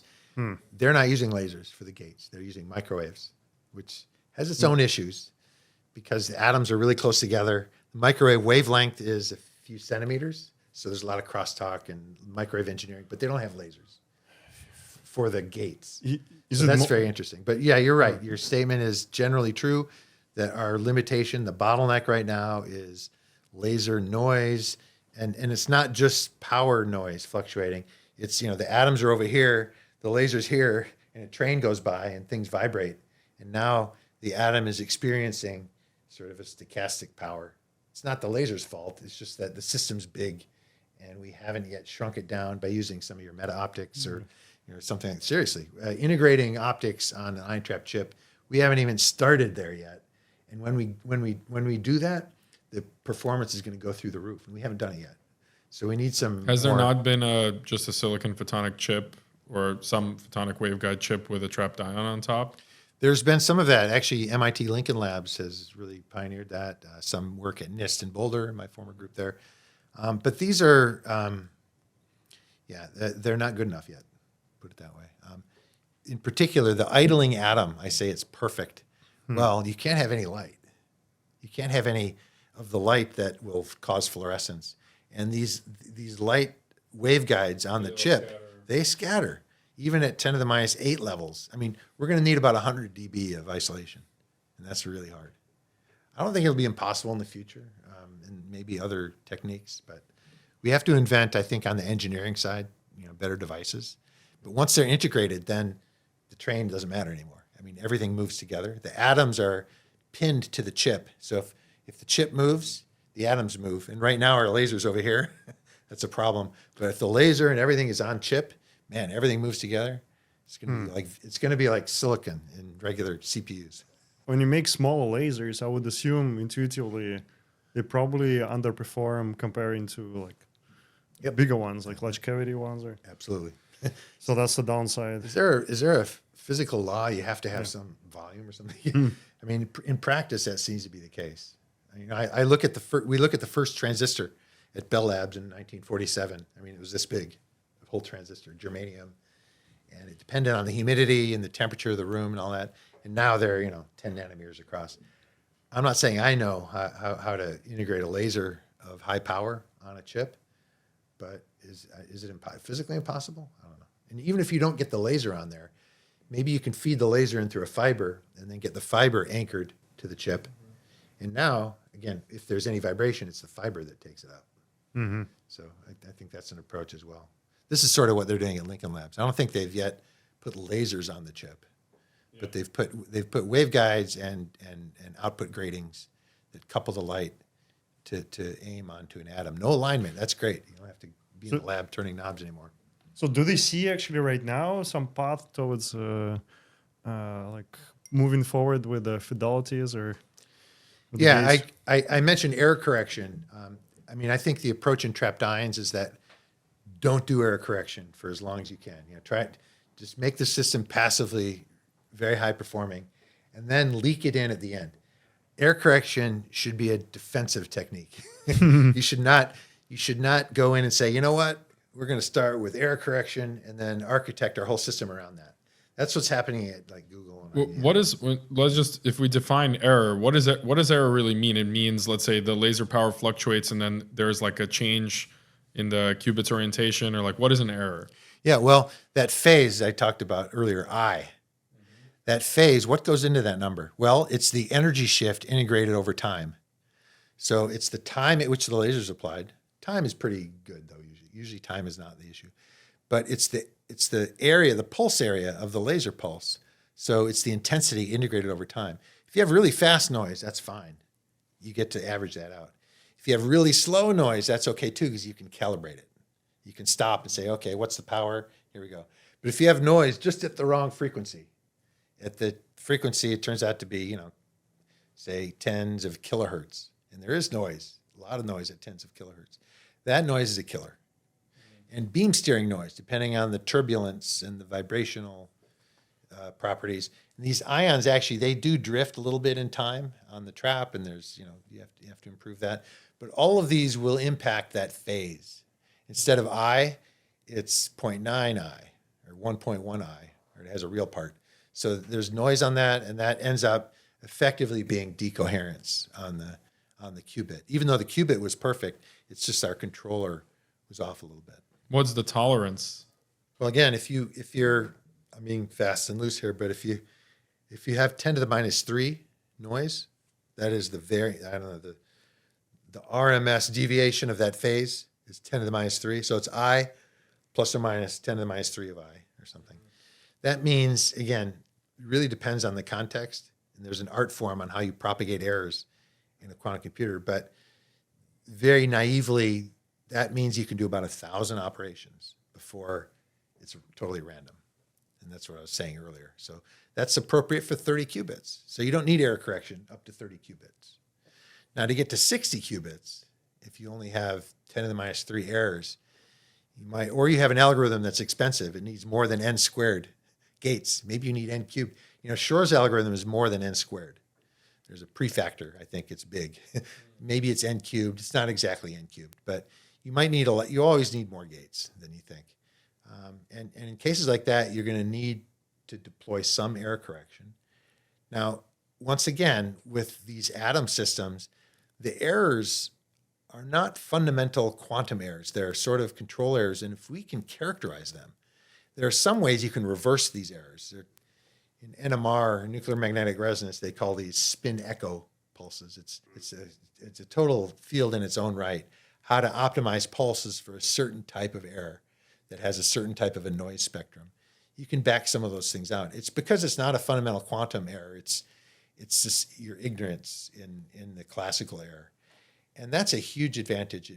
There's a word we use in the field now, we call it error mitigation. Not exactly active error correction, but error mitigation that can help you. It won't make it fully fault tolerant, but it might get you across the finish line. And that's, I think, a really promising approach for now. Look, in 30 years, there will be full error correction. I have no doubt. I don't know what platform it will be, but there's economics there. It's going to be super expensive to get there, and we better have an application in the short run. And that application won't use error correction so much because nobody's going to pay for error correction unless they got some payback from a nearer term application. Is there some kind of, I guess, less direct way to get something like an ion trap? For example, like a hole in a semiconductor or something like that? Like maybe it only exists for a brief nanosecond, but you get like an ion trap for a moment, you do your computation, and then it kind of falls apart. Is that a possibility? Absolutely. There's wonderful research, and I would largely put all of those technologies into the term quantum dot. A quantum dot is a solid state. It could be a defect. It could be a dopant of a different atom in the. Most of them are optically active, which is good because I think optics are going to be the control. We haven't even talked about sort of photonic networking and to scaling. If your qubit can't talk to optical photons, I think you're in trouble in the long run. So quantum dots that are optically active, there are many flavors of those. My favorite one is we have these so-called color centers in materials like diamond. It's unfortunate that it's diamond because it's really hard to machine. Best friend of engineers, and not so well. Yeah, well, Marco Loncar at Harvard, he's like the world's expert at machining diamond. And the cool thing about diamond is there's a particular defect. I would never have guessed this, of course, but we all know it now. If you remove one of the carbon atoms in the solid carbon that makes diamond, and then you also replace a neighboring carbon with nitrogen, it's called nitrogen vacancy, NV diamond. That's a term. It's a particular color center, and it behaves like an ion trap. I think Misha Lukin calls it like nature's ion trap or something. So it's this defect. It's optically active in the infrared, and it has a spin and so forth. That's super promising. And it's being used now for sensors, for communication links. But the memory that you leave behind, the qubit, it's just not super clean. Every one of them is different. If they're anywhere near a surface, and I mean, if they're embedded in this monstrous diamond, you can't get access to it. So you need a surface nearby, and the surfaces are noisy. If you gate electrodes on it, if you want to apply electric or magnetic fields, they add their own noise. So the qubit actually turns out to be really bad. And nobody has really built a quantum computer at any interesting scale that can be scaled in NV diamond. There are versions in silicon. There are certain color centers in silicon. In silicon carbide, maybe. There's silicon vacancies in diamond that are really interesting. They have different features. I think there's a whole periodic table of these color centers. They maybe haven't all been investigated, but so far they're just way too noisy to think about. Where does the noise come from? Just from the crystal lattice bumping into it, or they come from KT temperature? Mostly the surface noise, 1/f noise. Sometimes they call it spectral diffusion. The optical line that it couples to. The optics have to go through the surface, through the surface, and that can always be different. And diamond is a tricky thing too because diamond has a very high index. So to get light out, you have to you sacrifice a lot. But you need very high numerical apertures to couple efficiently. People have done it. I mean, there's great work here at Harvard and at Delft in the Netherlands, Australia. It's a very cool system, and it's solid state. That's the only saving grace is that it's sitting there all the time. But sometimes they go out. It's like somebody turns off the switch, they're gone. It could be some diffusion process. And anyway, so I think there's great research in these fields. Self-assembled quantum dots, individual ions that are in glass, like transitional elements like erbium or dysprosium or ytterbium that are in glass. Usually it's the 3+ ion that is the I don't know why that is. I should know why, but they can operate as a qubit and for making quantum networks, nodes, and so forth. But as qubits, they're very poor. Actually, for quantum error mitigation, are there any attempts? You said that some kind of random noise from like tracks, like cars outside or something like that. Like, are there any attempts to send those systems to space, like to ISS or to like satellites? Can we learn something from atomic clocks? Like, are those clocks better when they're on satellites comparing to the ones in GILA and NIST? I don't think so. I think the noise in atomic systems is very short range. It's proximal. And you have a vacuum chamber, whether it's on the space station or not. The one nice thing about space is that for neutral atoms, you don't need a trap. If gravity's canceled, I always laugh when they say microgravity. They somehow turned off the Earth's gravity up there. Anyway, so if gravity is canceled by centrifugal acceleration, the atoms can just expand, and you can observe them for a long time. They don't fall, and that gives you a longer observation time, almost like ions. You don't have to trap them, and so there are lower shifts there. That's the only thing I see, really. Usually, for quantum computing, you want to pin these things down. You want to hold on to them tight. So being up in space or down on the Earth, I don't think it matters so much. And seismic noise, again, when the system is small enough, the seismic noise is really, you can get rid of that. Either a big optical table that's floating on air, or just a little chamber that you could actively compensate for it. I don't see a need for quantum computers in space outside of these sensor ideas. Having entanglement over satellites.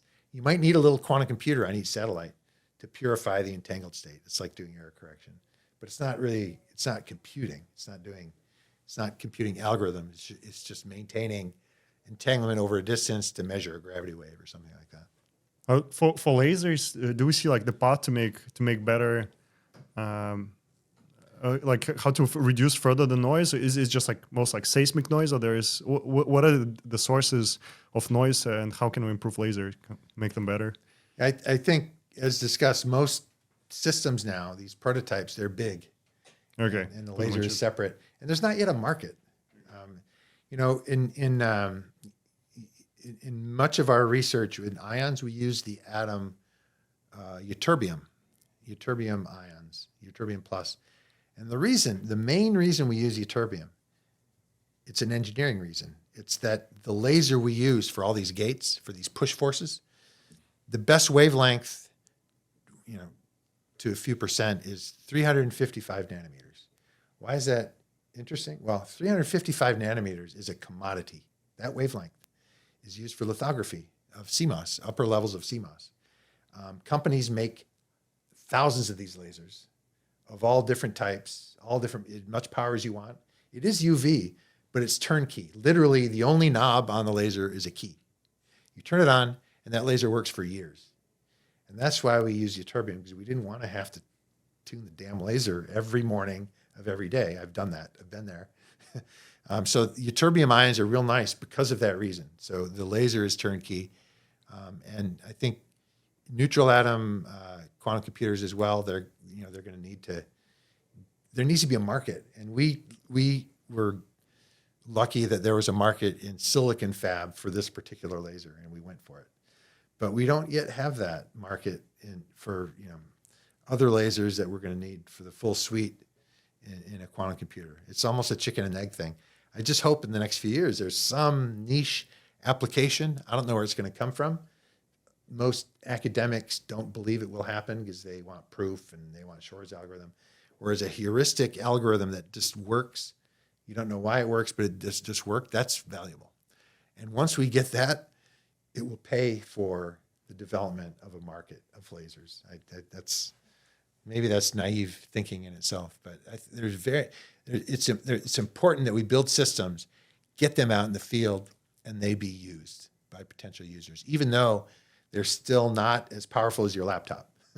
It's important that people use them so that they can figure out how it can help solve their problem in a totally different way of programming. I mean, quantum computers are not, we don't have Python We don't even have C or assembler language. It's so low level right now. And it's chicken and the egg problem. I mean, we're stuck here in the research world. We can get by. We can do science and publish papers and get funding to do that. But that's not going to change a technology. We need industry to be involved, maybe with researchers, maybe with those that know nothing about quantum computing, but they know a lot about certain problems that are really hard that might be mapped to quantum computers. So, yeah. So you're asking a lot about lasers technology. It's really a bottleneck. I mean, it's a good segue to ask about, how did IonQ originate? So this idea to actually commercialize this, it must have not been. Was it immediately obvious that that it would get commercialized, or was it something that kind of you guys had the realization at some point? Wait a minute, this could maybe be a company. So I started working, collaborating heavily with Jungsang Kim, who was the co-founder of IonQ. He's always been at Duke. He was at Bell Labs and went to Duke University in 2005, and I was at Michigan and Maryland. But we saw some complementarity. Although he's trained in physics, knows all of this stuff, he's a real engineer. He appreciates what products can do and what it takes to make a product from his time at Bell Labs. And he went into quantum computing with ions, having no experience in it. And I was starting to stand out as a researcher in the academic sense, but I needed engineering and he needed physics. So we started working together. And by the late 2000s, maybe 2010 or something, we sort of had a blueprint for an architecture, high-level architecture. It involved local interactions, like I talked about, Mulmer gates, and then non-local interactions through photonic interconnects, like a data center. If you can build one of them with 50 or 100 qubits, you can copy and paste. It's very expensive to do this, but we have an architecture that allows you to connect them through photons. And by the way, Jungsang Kim's work at Bell Labs, he played a big role in building the biggest optical switch ever. It had 1,000 inputs and 1,000 outputs with MEMS mirrors and so forth, the Lambda router project. It was canned in 2001 when it just wasn't necessary. And as you know, in optical communications, you don't want to go into free space. You just do it longitudinally on a single mode fiber or whatever. I think they sunk many hundreds of millions into this project, and they ended up banning it. But he knows that was a key part of this architecture, how to scale. So we had this architectural paper, a research paper in Physical Review A. And I mention that because in 2014, I was visited by a man named Harry Weller, who's a venture capitalist. And they're fun people to talk to. They see right through you, number one. But they're interesting. You've met many yourself, I know. And so he came into my academic office and he waved this Phys Rev A paper in my face and he said, this reads like a business plan. Of course, we were conscious that we were putting out an idea that it'd be great to recognize this idea, but we kind of weren't ready for a business in 2014. We knew that maybe in 2020 or something, in the future, but he just kept hounding us. And when Jungsang and I got involved together in trying to do this, it took about 2 years to get the universities at Duke and the University of Maryland to agree to allow a presumed company to have all the IP, the license rights, exclusive license rights to all the IP with no royalties, but equity. In other words, our startup would have equity that's worthless, it's just on paper, and the university would take some of it. I think the ceiling was a few percent, so it actually wasn't all that much. And they agreed to it because they were convinced by this venture capitalist that, look, if you don't do this, the company's not going to happen, and nobody wins. I wish other universities would adopt that model. Anyway, if we were at Stanford or MIT, I hate to say our company probably wouldn't have happened. Anyway, Maryland and Duke, maybe they were hungry, but so that took about 2 years, and we finally said, okay, we're gonna go through with this and try to commercialize it, at least have a big industrial engineering effort at this.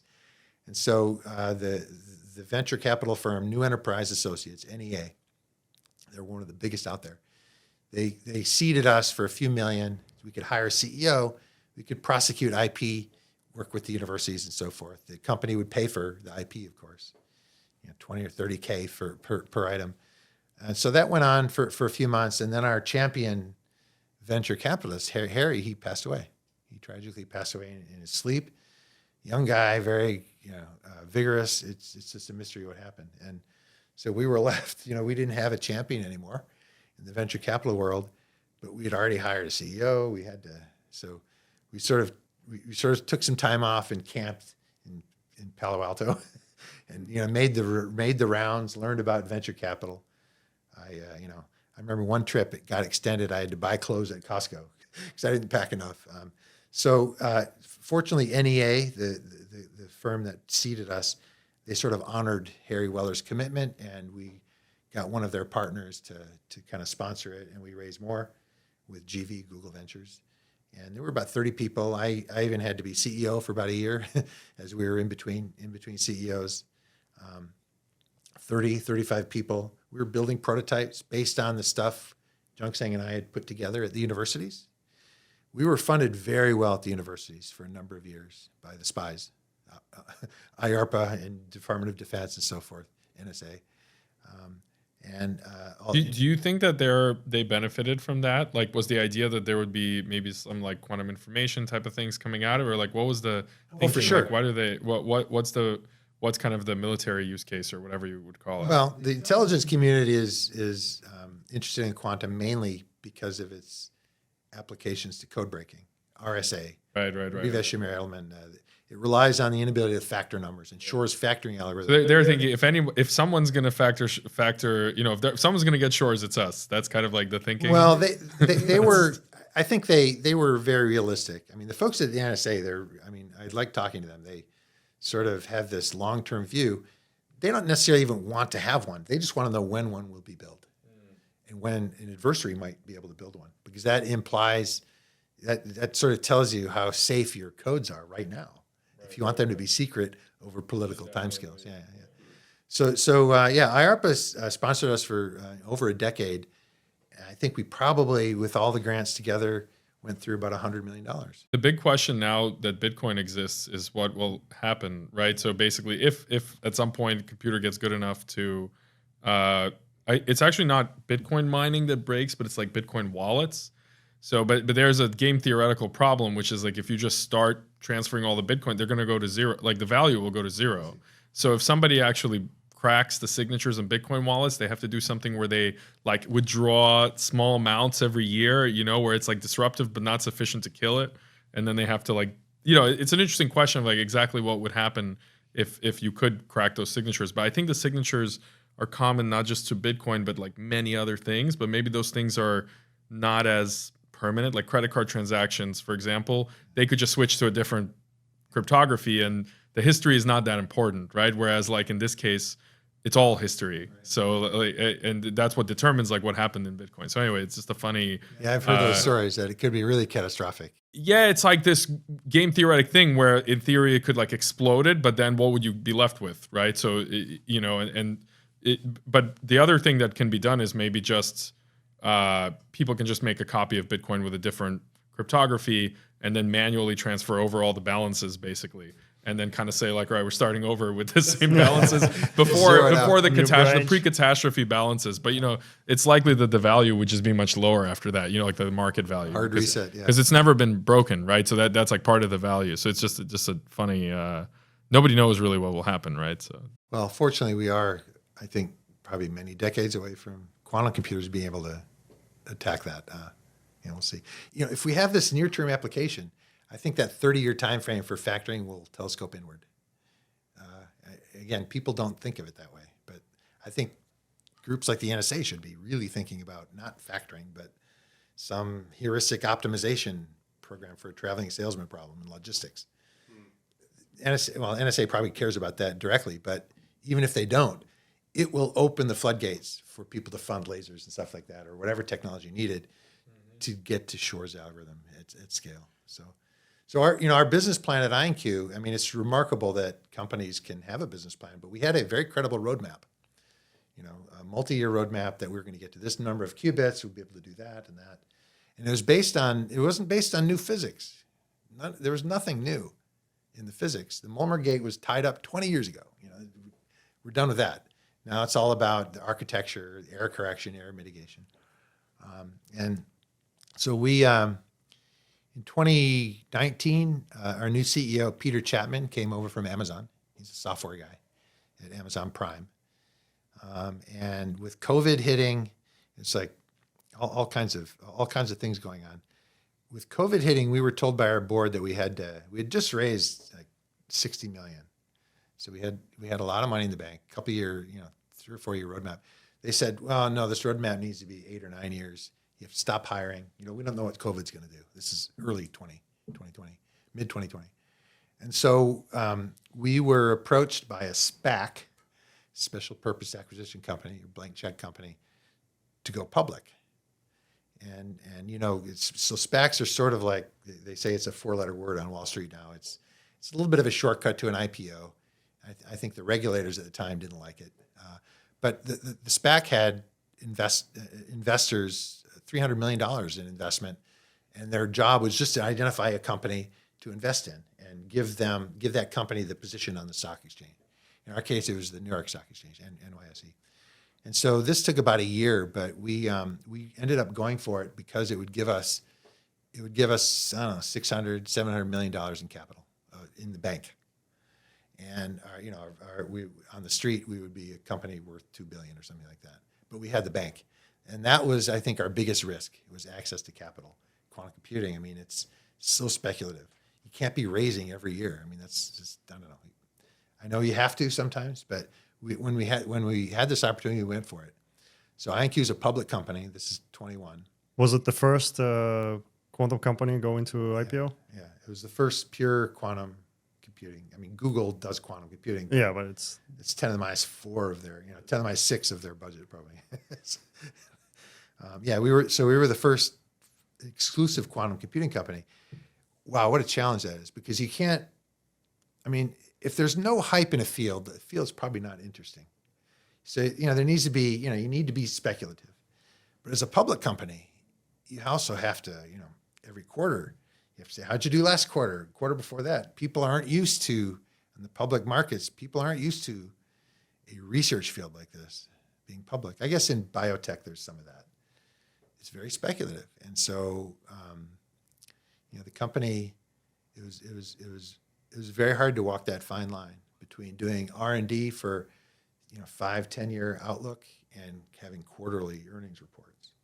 So we, early on, we put systems on the cloud, AWS, Google Cloud, Azure, Microsoft Azure. And so people actually could buy access to our systems on the cloud. And actually, when I was CEO is when we first started considering this, and I was kind of negative on it because I wanted to, I guess the researcher in me, I wanted to work on photonic interconnects, the stuff that was going to really pay in the long run.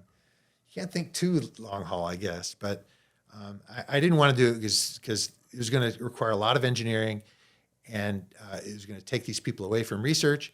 And furthermore, the system would sit there and it wouldn't improve.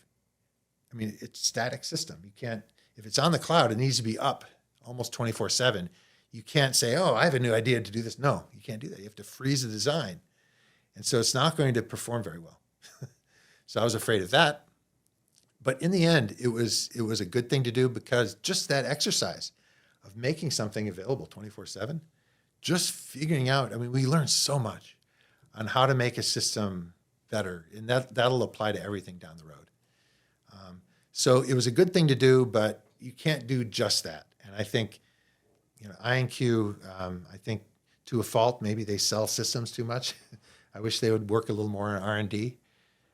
I mentioned Quantinuum, who has the highest fidelity gates out there. I think they're too much on the other side. They're doing too much R&D. They're publishing papers nonstop. They're great papers. As a researcher in the field, I love reading their papers. Not only that, a lot of my former students are working there at Quantinuum, but it's really good stuff. It's great. They're really setting the standards for performance in these quantum computers. They're not paying attention to scaling as much, as far as I can tell. Their system looks like a physics lab experiment at a university. Their system does, and they're even selling their system now. I don't know. They're trying to, but somewhere in the middle, there's an optimum. We have two companies, and they're sort of on opposite extremes. That's not the worst thing in the world, I guess. There's competition. But so, yeah, the company, things happen super fast, way faster than I could imagine. And, I stepped back a year and a half ago. It might be obvious why. I mean, I really was more interested in the future research on how to make the system scalable. And also, they were really in an engineering phase, and maybe I was less useful there. But anyway, it was an interesting ride, and I, hope and pray the best for them. It's great. They're great people. The technical team there is amazing at IonQ and Quantinuum. I think these are great companies. What's the kind of you've mentioned a couple of times this like near-term use case would really help, right?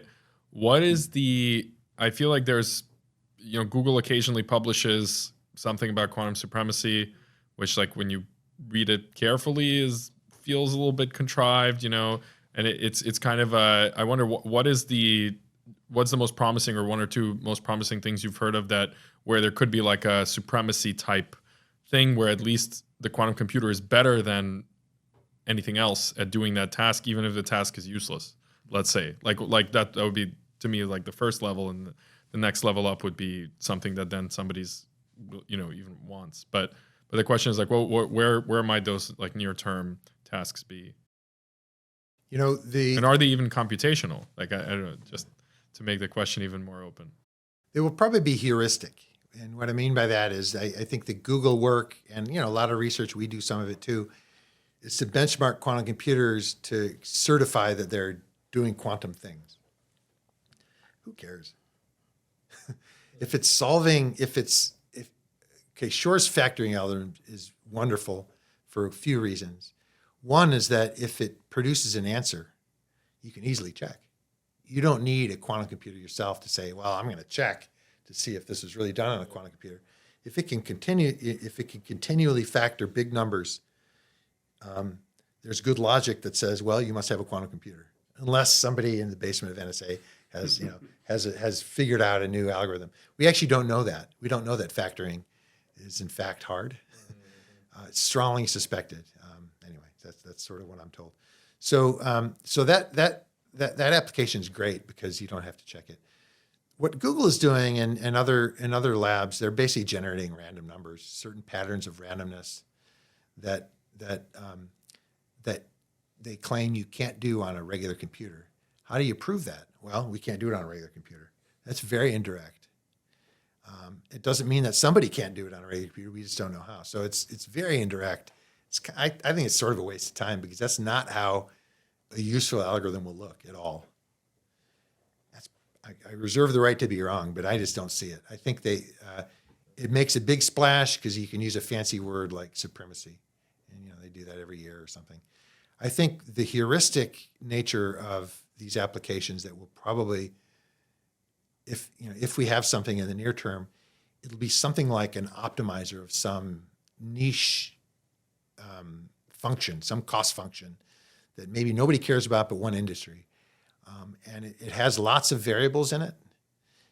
And if a quantum computer can somehow get to a better optimum, a better answer than your laptop or your supercomputer, then it's useful.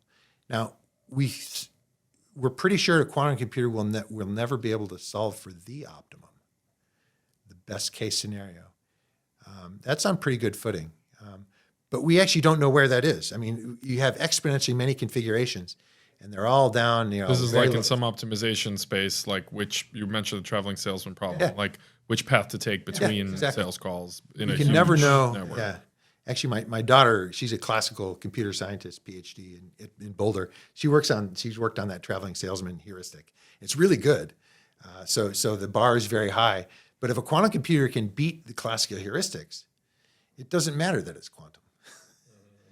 But and we know that a quantum computer has access to a space of configurations that your classical computer would never have. That's weak also. It doesn't prove anything. But in a sense, we need to build big machines and maybe even deploy machine learning on the gates. Each gate in a quantum computer has a parameter. Remember this phase? I? It doesn't have to be I.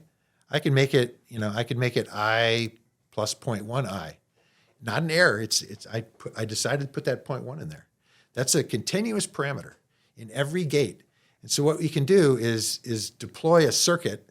It looks totally, might be random, but it connects all the qubits and it has all these parameters, classical parameters. And then you see what you get. It's like throwing dice or something. You see what you get, and then you rejigger the parameters and see if you can get better. And so you use a classical supercomputer on the side to optimize the classical stuff. And that's sort of like quantum machine learning. And it sounds hokey pokey because I'm not sure how it works, but it might work. And you can't prove it won't work. You can't prove it will work. It's one of those things that academics hate because you can't prove anything about it. So the theorists are not thinking about this type of application. But people that have machines in their hands, they probably are thinking about it. And they're going to goof around and play around. So I think it's unlikely we'll see something in 5 years that really pays the bills or shows commercial utility. But if we do, it'll be something like that. Yeah, we would also joke that the quantum computer is like Crookes tube of the 21st century. So we just need to give it to as many people and maybe it will converge to something. There you go. They're very expensive though. Oh boy. Is there a different way to use the same hardware that would be like, instead of gates, something else? Right? Is there a different, because like you said, the hardware is expensive, but maybe there are just different ways to program it or different ways to interrogate it. Oh, absolutely. So we didn't get into the details of a trapped ion system, but you could clearly see there's a lot of optics. We're pointing individual laser beams on individual atoms. And even with neutral atoms, I often talk about ions and neutral atoms in the same breath because they have a lot of similar characteristics. You have all these tweezer beams moving atoms around. Well, if you could make the optics easier, like maybe forget about all the individual beams, let's apply a big fat beam. It hits everybody. So now you have a simultaneous gate on all pairs. In some cases, that's not interesting. But in some cases, you can tune things so that you get interesting simulations of analog magnetic materials. I mean, a qubit is like a spin, and you can get them to interact very much like magnets do, and you can simulate exotic phases, maybe even get clues on topological materials. These are kind of spooky materials that self-error correct. Or even, we mentioned superconductivity, getting microscopic models of superconductivity. There's a lot of thought that magnetism plays a big role in that. So these are not general purpose quantum computers. They're restricted. They don't have universal access, but they're a lot easier to make. So I think in almost all platforms, well, certainly in neutrals and ions, we think about simulators and computers at the same time. One thing we're doing with ions, this is very new down at Duke, is when you put a lot of ions together, they're sort of like a bunch of masses connected by springs. And the springs are the Coulomb force between, if you wiggle one ion, they all wiggle around like a bunch of masses connected by springs. Well, those springs are harmonic oscillators, and there are many different modes, sort of like overtones on a piano wire or something. There's many different modes. And those modes are bosonic. They're harmonic oscillators, and we can cool them to the ground state of their motion. You can use that boson as another memory. It's not as good as the atomic clock memory, but some of those modes can be very good. It's a different model of computing where you not only have qubits, but you also have bosons. Usually bosons are in the context of photons. You may have heard that. And actually in the superconducting community, there's a lot of great research on using microwave photons, single microwave photons as bosonic modes. And so your Hamiltonians, this is sort of the quantum computer is largely thought to, the control is a Hamiltonian, the full energy of the system in all its glory.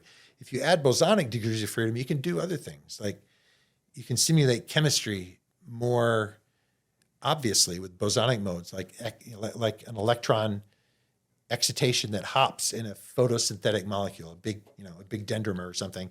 It absorbs light and it moves it very efficiently to the outside.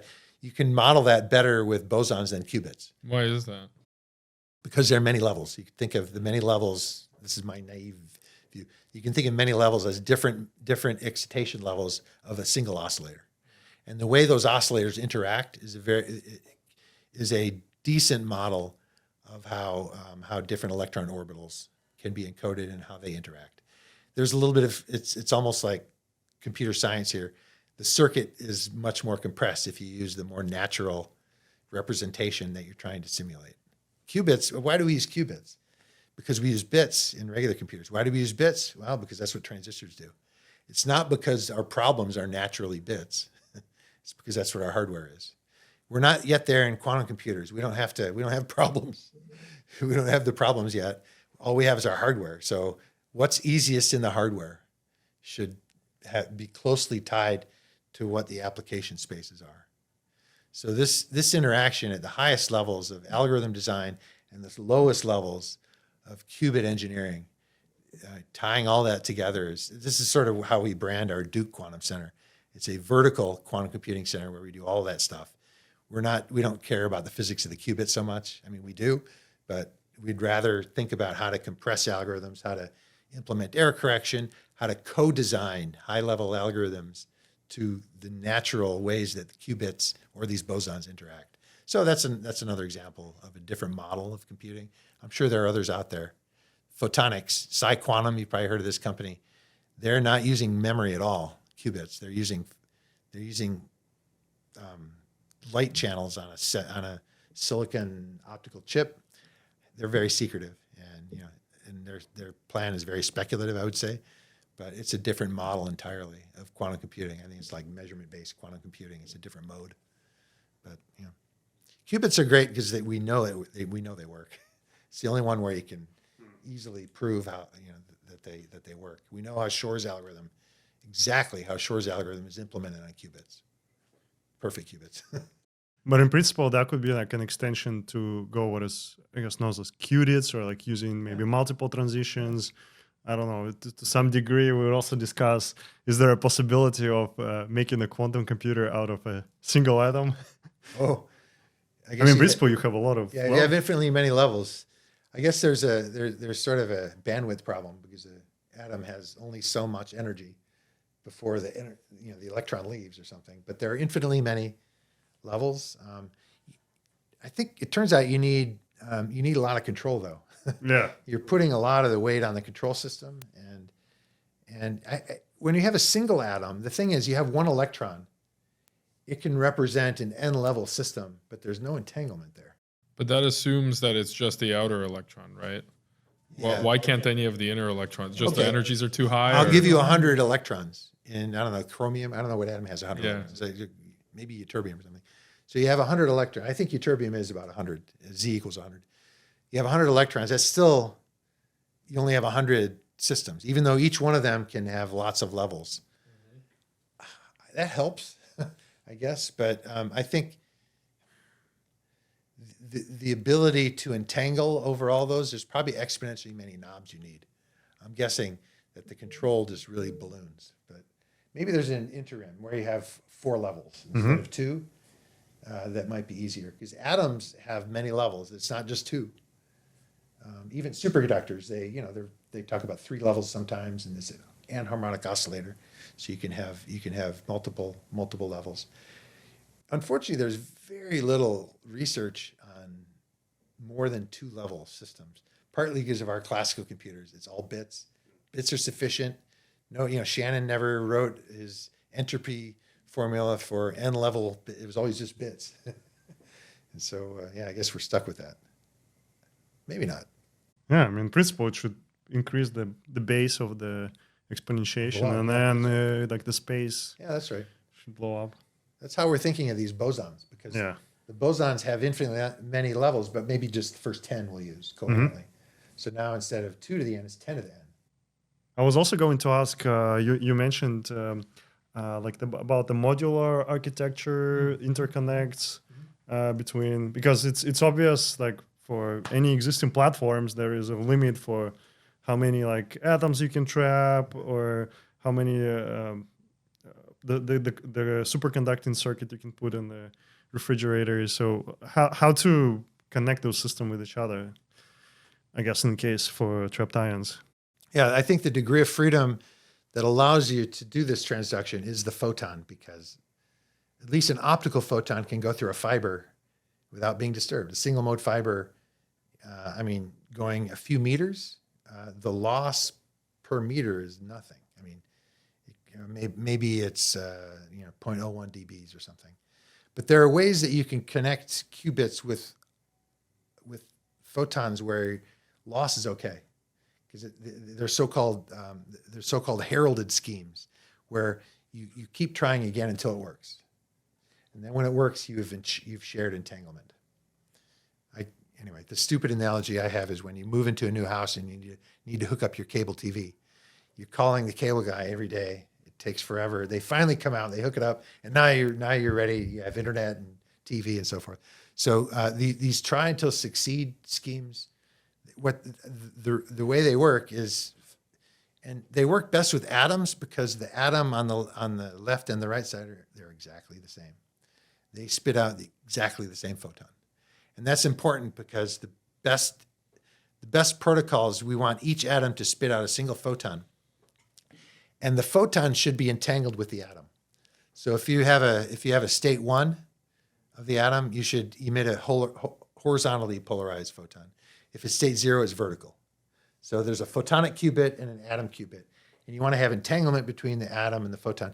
This is really simple in emission. If you prepare your atom in an excited state that emits a photon along 2 different paths, the polarization of the photon will map to different qubit states. So you can see you get that entanglement almost for free. The price you pay, though, is that the photon, you have to collect it, and it's going everywhere. If you don't collect it, you just don't collect it. You try again. So given that you've collected it, you have entanglement between atom and photon. You do the same thing over here, atom and photon. Now you have these 2 photons that are part of their parent atoms. They're in 2 polarization states, and you interfere them on a simple beam splitter. And one, it seems like magic, but if you take 2 photons that are identical in every way, including polarization, and you put them on a 50-50 beam splitter, what happens is they always go the same way at the output. They either go both to the left or both to the right. They never appear at each output, and there's 2 ways that can happen.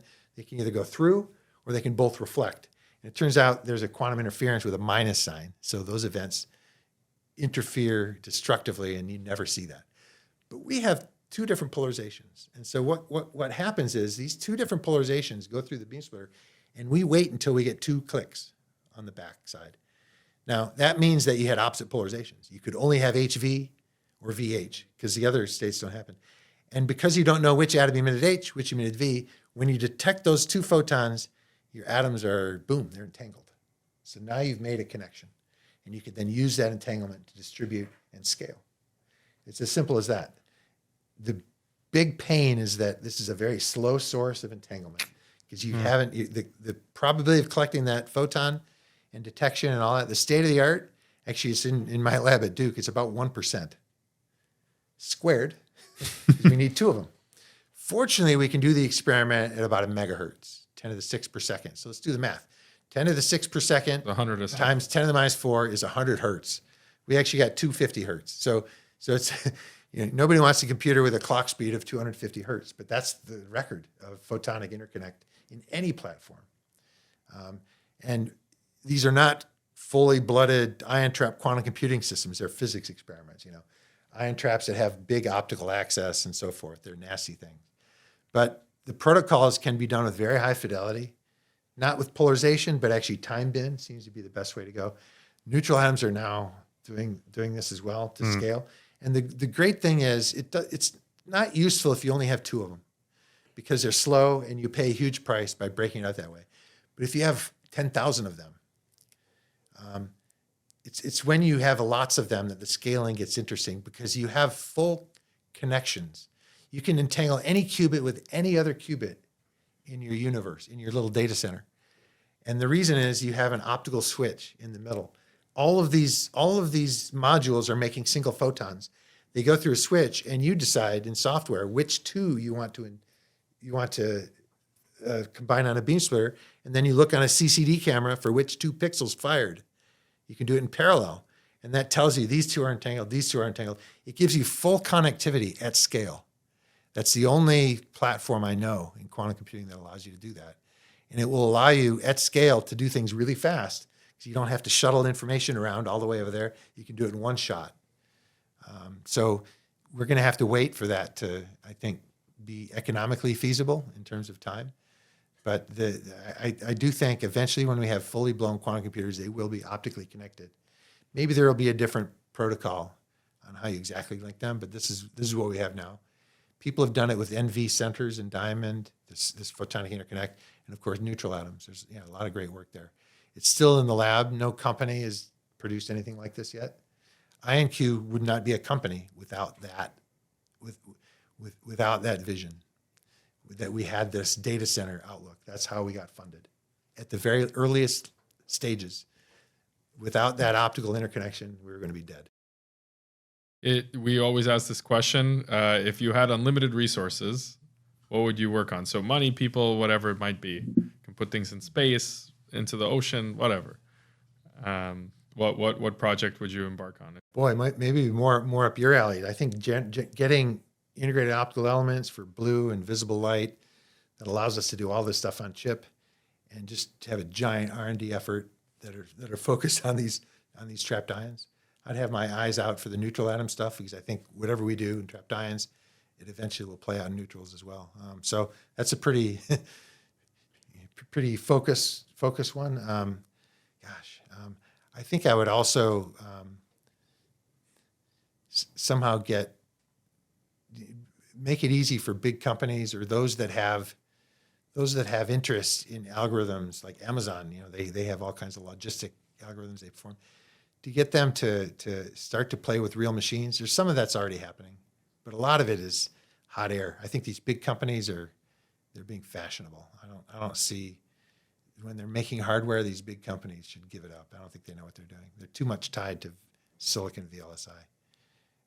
But they want to go to the cocktail parties and say, look, we're doing quantum. These big time CEOs. It's kind of funny.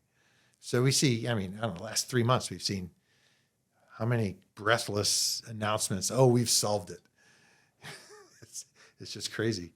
They ought to, instead of spending $1 billion on hardware that's never going to work, I think they should look at abandoning solid state qubits.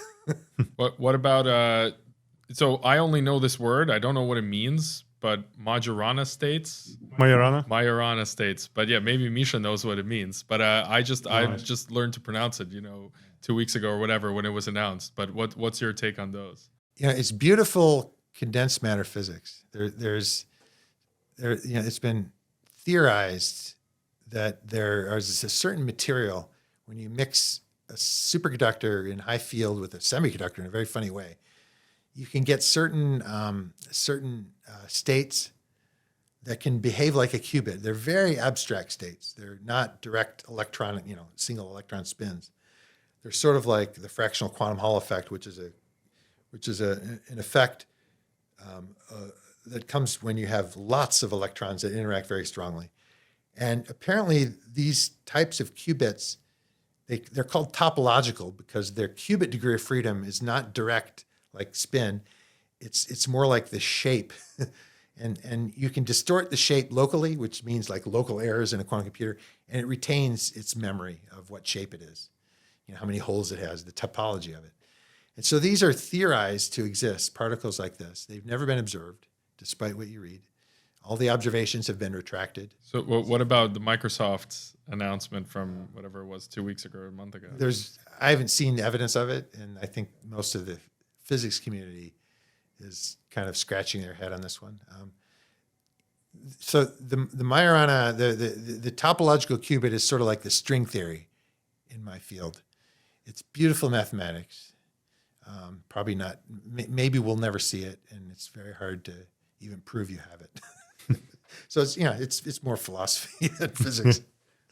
But whatever. If you can say something, give a toast at a cocktail party if you're the CEO, Microsoft, good for you. So you mentioned about the direction of this ion trapped computers on chip. So who is these days? You mentioned like Lincoln Labs. Is there like what kind of groups are leading this efforts? There are good government research efforts at Lincoln Labs, Sandia National Labs. They build very baroque ion trapped chips. They have lots of features and so forth. They have a great team over there. there's a small group at NIST in Boulder. There's some groups in Europe and Germany. These are research groups, though. I mean, companies talk about it. Is there anyone you would be interested to hear a podcast we could invite as the guest? It's very researchy. I mean, they're neat devices. I think right here in town at Lincoln Labs, there's a couple of very interesting groups. Remarkably, at Lincoln Labs, they have a foundry where they can do optical chips, optical etching. You probably know about it. I mean, it's pretty advanced. I think some of the more professional, bigger commercial foundries that do optics, like even Google, they're deploying their optical switches and so forth all around. You probably know more than me about that. I think we at IonQ, we had kind of ongoing discussions with them if they would tailor some of their operations to be integrated with ion traps. No interest yet, but I think there are big industrial efforts, like global foundries even, that are working with PsiQuantum. That, by the way, I think the technology that PsiQuantum is developing, one clear use in the long run will be for us. If they can build these waveguides, like basically interconnects. Yeah, and active elements, lithium. We were talking about in the elevator. Thin film lithium niobate. That's a big deal because it works in the visible, not just telecom, and that's unfortunately tied to visible wavelengths. But it hasn't been deployed at scale yet. These are still just sort of demonstrations. We're looking for that. It's expensive. In terms of, if somebody is listening to this and they're a young researcher and they want to have their work commercialized in their lifetime, what do you recommend? Like this is something I think that doesn't happen often, right? Especially if you work in kind of, relatively pure science. So how, what kind of advice can you give to basically do science in a way where your work actually ends up out there commercialized, engineers are working on it, building systems, trying to really get it to work, not just a demo, but something that drives. What's your advice? Well, my disclaimer first is that I never planned on getting involved with the company. I mean, but the technology I worked on ended up seeing a bottleneck in what we could do at a university laboratory. We were among the best funded at the time, atomic physics laboratories in the world. Yet we still saw the need for way more to be able to make it work. So, it had to be industry, but I never really. It kind of just fell in my lap. I mean, there are a lot of textbook, quotes that inspire you. One of them, though, I actually like. My colleague Jung-Sang Kim says this a lot. That if you're working on something that other people say you're crazy, or nobody will work on it, that means you're along the right path. If somebody, if somebody says, "Oh, that's a good idea to do that," don't bother. That's a little extreme in a way, but I think venture capitalists in particular, we've heard that, the probability of success is only 10% of any VC funded firm, which means that those 10% that work, they pay way more than 10 to 1. They like the outliers, the stuff that's way out there. And so I would just be bold. It's you have to speculate. The thing you have to be careful about is, at some point you're going to have to produce, and so that's sort of how much you have inside you. You're willing to bet on where your device will go. So I'm probably not the best person to ask that question. My colleague Jung-Sang Kim, he has a better feeling for what industry can do, what it has to do to make technology happen. And in quantum computing, I think we're fortunately seeing a lot of that, a lot of both in the academic sense, but also industry is really investing a lot in this field. But in general, what advice would I give? It's about you. It's not about your science. It's about how you think about it, because I think investors, they want to invest in you. And if you're hiding behind something, or you're not, or you're, it's obvious that maybe you don't have confidence in it, that'll just show right away. So if you're confident in what you're doing, man, just go all the way. And if you're going to fail hard. They say that. If they fail fast, but go all out. I mean, there's nothing to lose, especially if you're young. Is there something we would like to add to this conversation we didn't ask you about? Wow, we talked about a lot. Talked a lot more about post-condensation than I really thought about a lot of this stuff in a while. But it's funny, physics one year is industry in the next year, and this has been over 30 years. I think we're seeing a lot of industry come out. Quantum computing is an amazing field because I think the hype is so loud right now that people almost want to just ignore it, roll their eyes, and I do my share of eye rolling. But the fact that industry is involved, we don't even know what the application is, and the laws of computing are so different. We don't yet have. It's not yet universally accepted. I think we have academic computer science departments that still won't touch it. So I think we have a long way to go because quantum is right. If it's not right, then what is right is even more weird. So people need to embrace the weirdness of the fact of looking at something changes it. That sounds goofy, and maybe there are other ways to think of it, but you always end up with that same issue. We're maybe not going to understand it, but it's a different way of processing information. And I think what makes the field great is that if you get into this field, you're going to learn a lot. Maybe not about what you knew, but about something. Even in an application area, you're going to learn a lot about the traveling salesman problem. So I think it's a wonderful field for young people to get in. And if they don't like it after they graduate or get their master's or PhD, do something else. Yeah, I guess I have one last question. Just it's more of like a speculative question, but was there a feeling in the 90s that maybe when quantum computers got built and scaled that physics would break? So they would find some other type of physics, right? Like, so they wouldn't behave the way that was expected.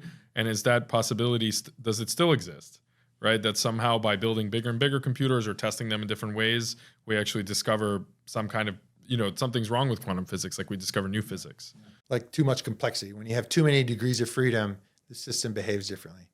I mean, that's what quantum is. When the system gets when there are too many degrees of freedom out of your control, it's like a baseball or a basketball. It behaves classically. So in a sense, there is a fake. I say fake. There's this fuzzy boundary between quantum and classical. Can we refine that? Can we define that boundary? And there are lots of, I think, crackpot theories that link the two. They're crackpot because most of them are not testable. They're interpretations. Like the many universes version of quantum means that when you make a measurement and the coin is heads or tails, actually you see heads, a quantum coin. So it's a superposition of heads and tails. You measure heads and your alter ego in some other universe sees tails. Okay, so the universe splits every time there's a measurement. That's nice and neat. It cleans everything up. But until we can travel between universes, who cares? We have probabilities because we're in our own universe. So that's an interpretation. To me, it's not scientific. And if you like that interpretation, good for you. It'll give the same answer to every possible experiment than my interpretation, which is not, it's more of a shut up and calculate approach that we all use, Copenhagen interpretation. That's David Merman's line, shut up and calculate. Sometimes it's attributed to Feynman. So there are exceptions. One of them says that there's a fundamental law of nature that says once you get beyond a certain number of degrees of freedom, and a certain time scale is involved as well, what happens is quantum superpositions start to break down. And so it posits that there's another force of nature. It's a stochastic one that randomly collapses wave functions at some rate and at some scale. A single atom feels this random force once every billion years.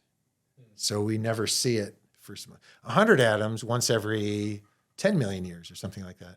But by the time you get to something as big as this glass, it experiences this collapse force every 10 to the minus 20 seconds. So we can't observe that either. So it says in the middle, like if you have 1 million or 1 billion particles, you might be able to observe that collapse. At least that's testable. But the theory so far, you can't make it compatible with relativity. And so that's a big problem. And it also has some ad hoc parameters in there, like a length scale is involved and so forth. So it seems a little random. It's like a theory looking for, well, anyway, at least it's testable. And in trying to get there, maybe we'll find out. Yeah, we keep running out of room. Some people say, the universe has the universe has about 10 to the 90th, I don't know, baryons in it, like electrons and protons and neutrons or something. 10 to the 90 of those. When we get to 300 qubits, that's more than 10 to the 90. When we get to 300 qubits, it's going to stop working because the universe can't support that amount of information.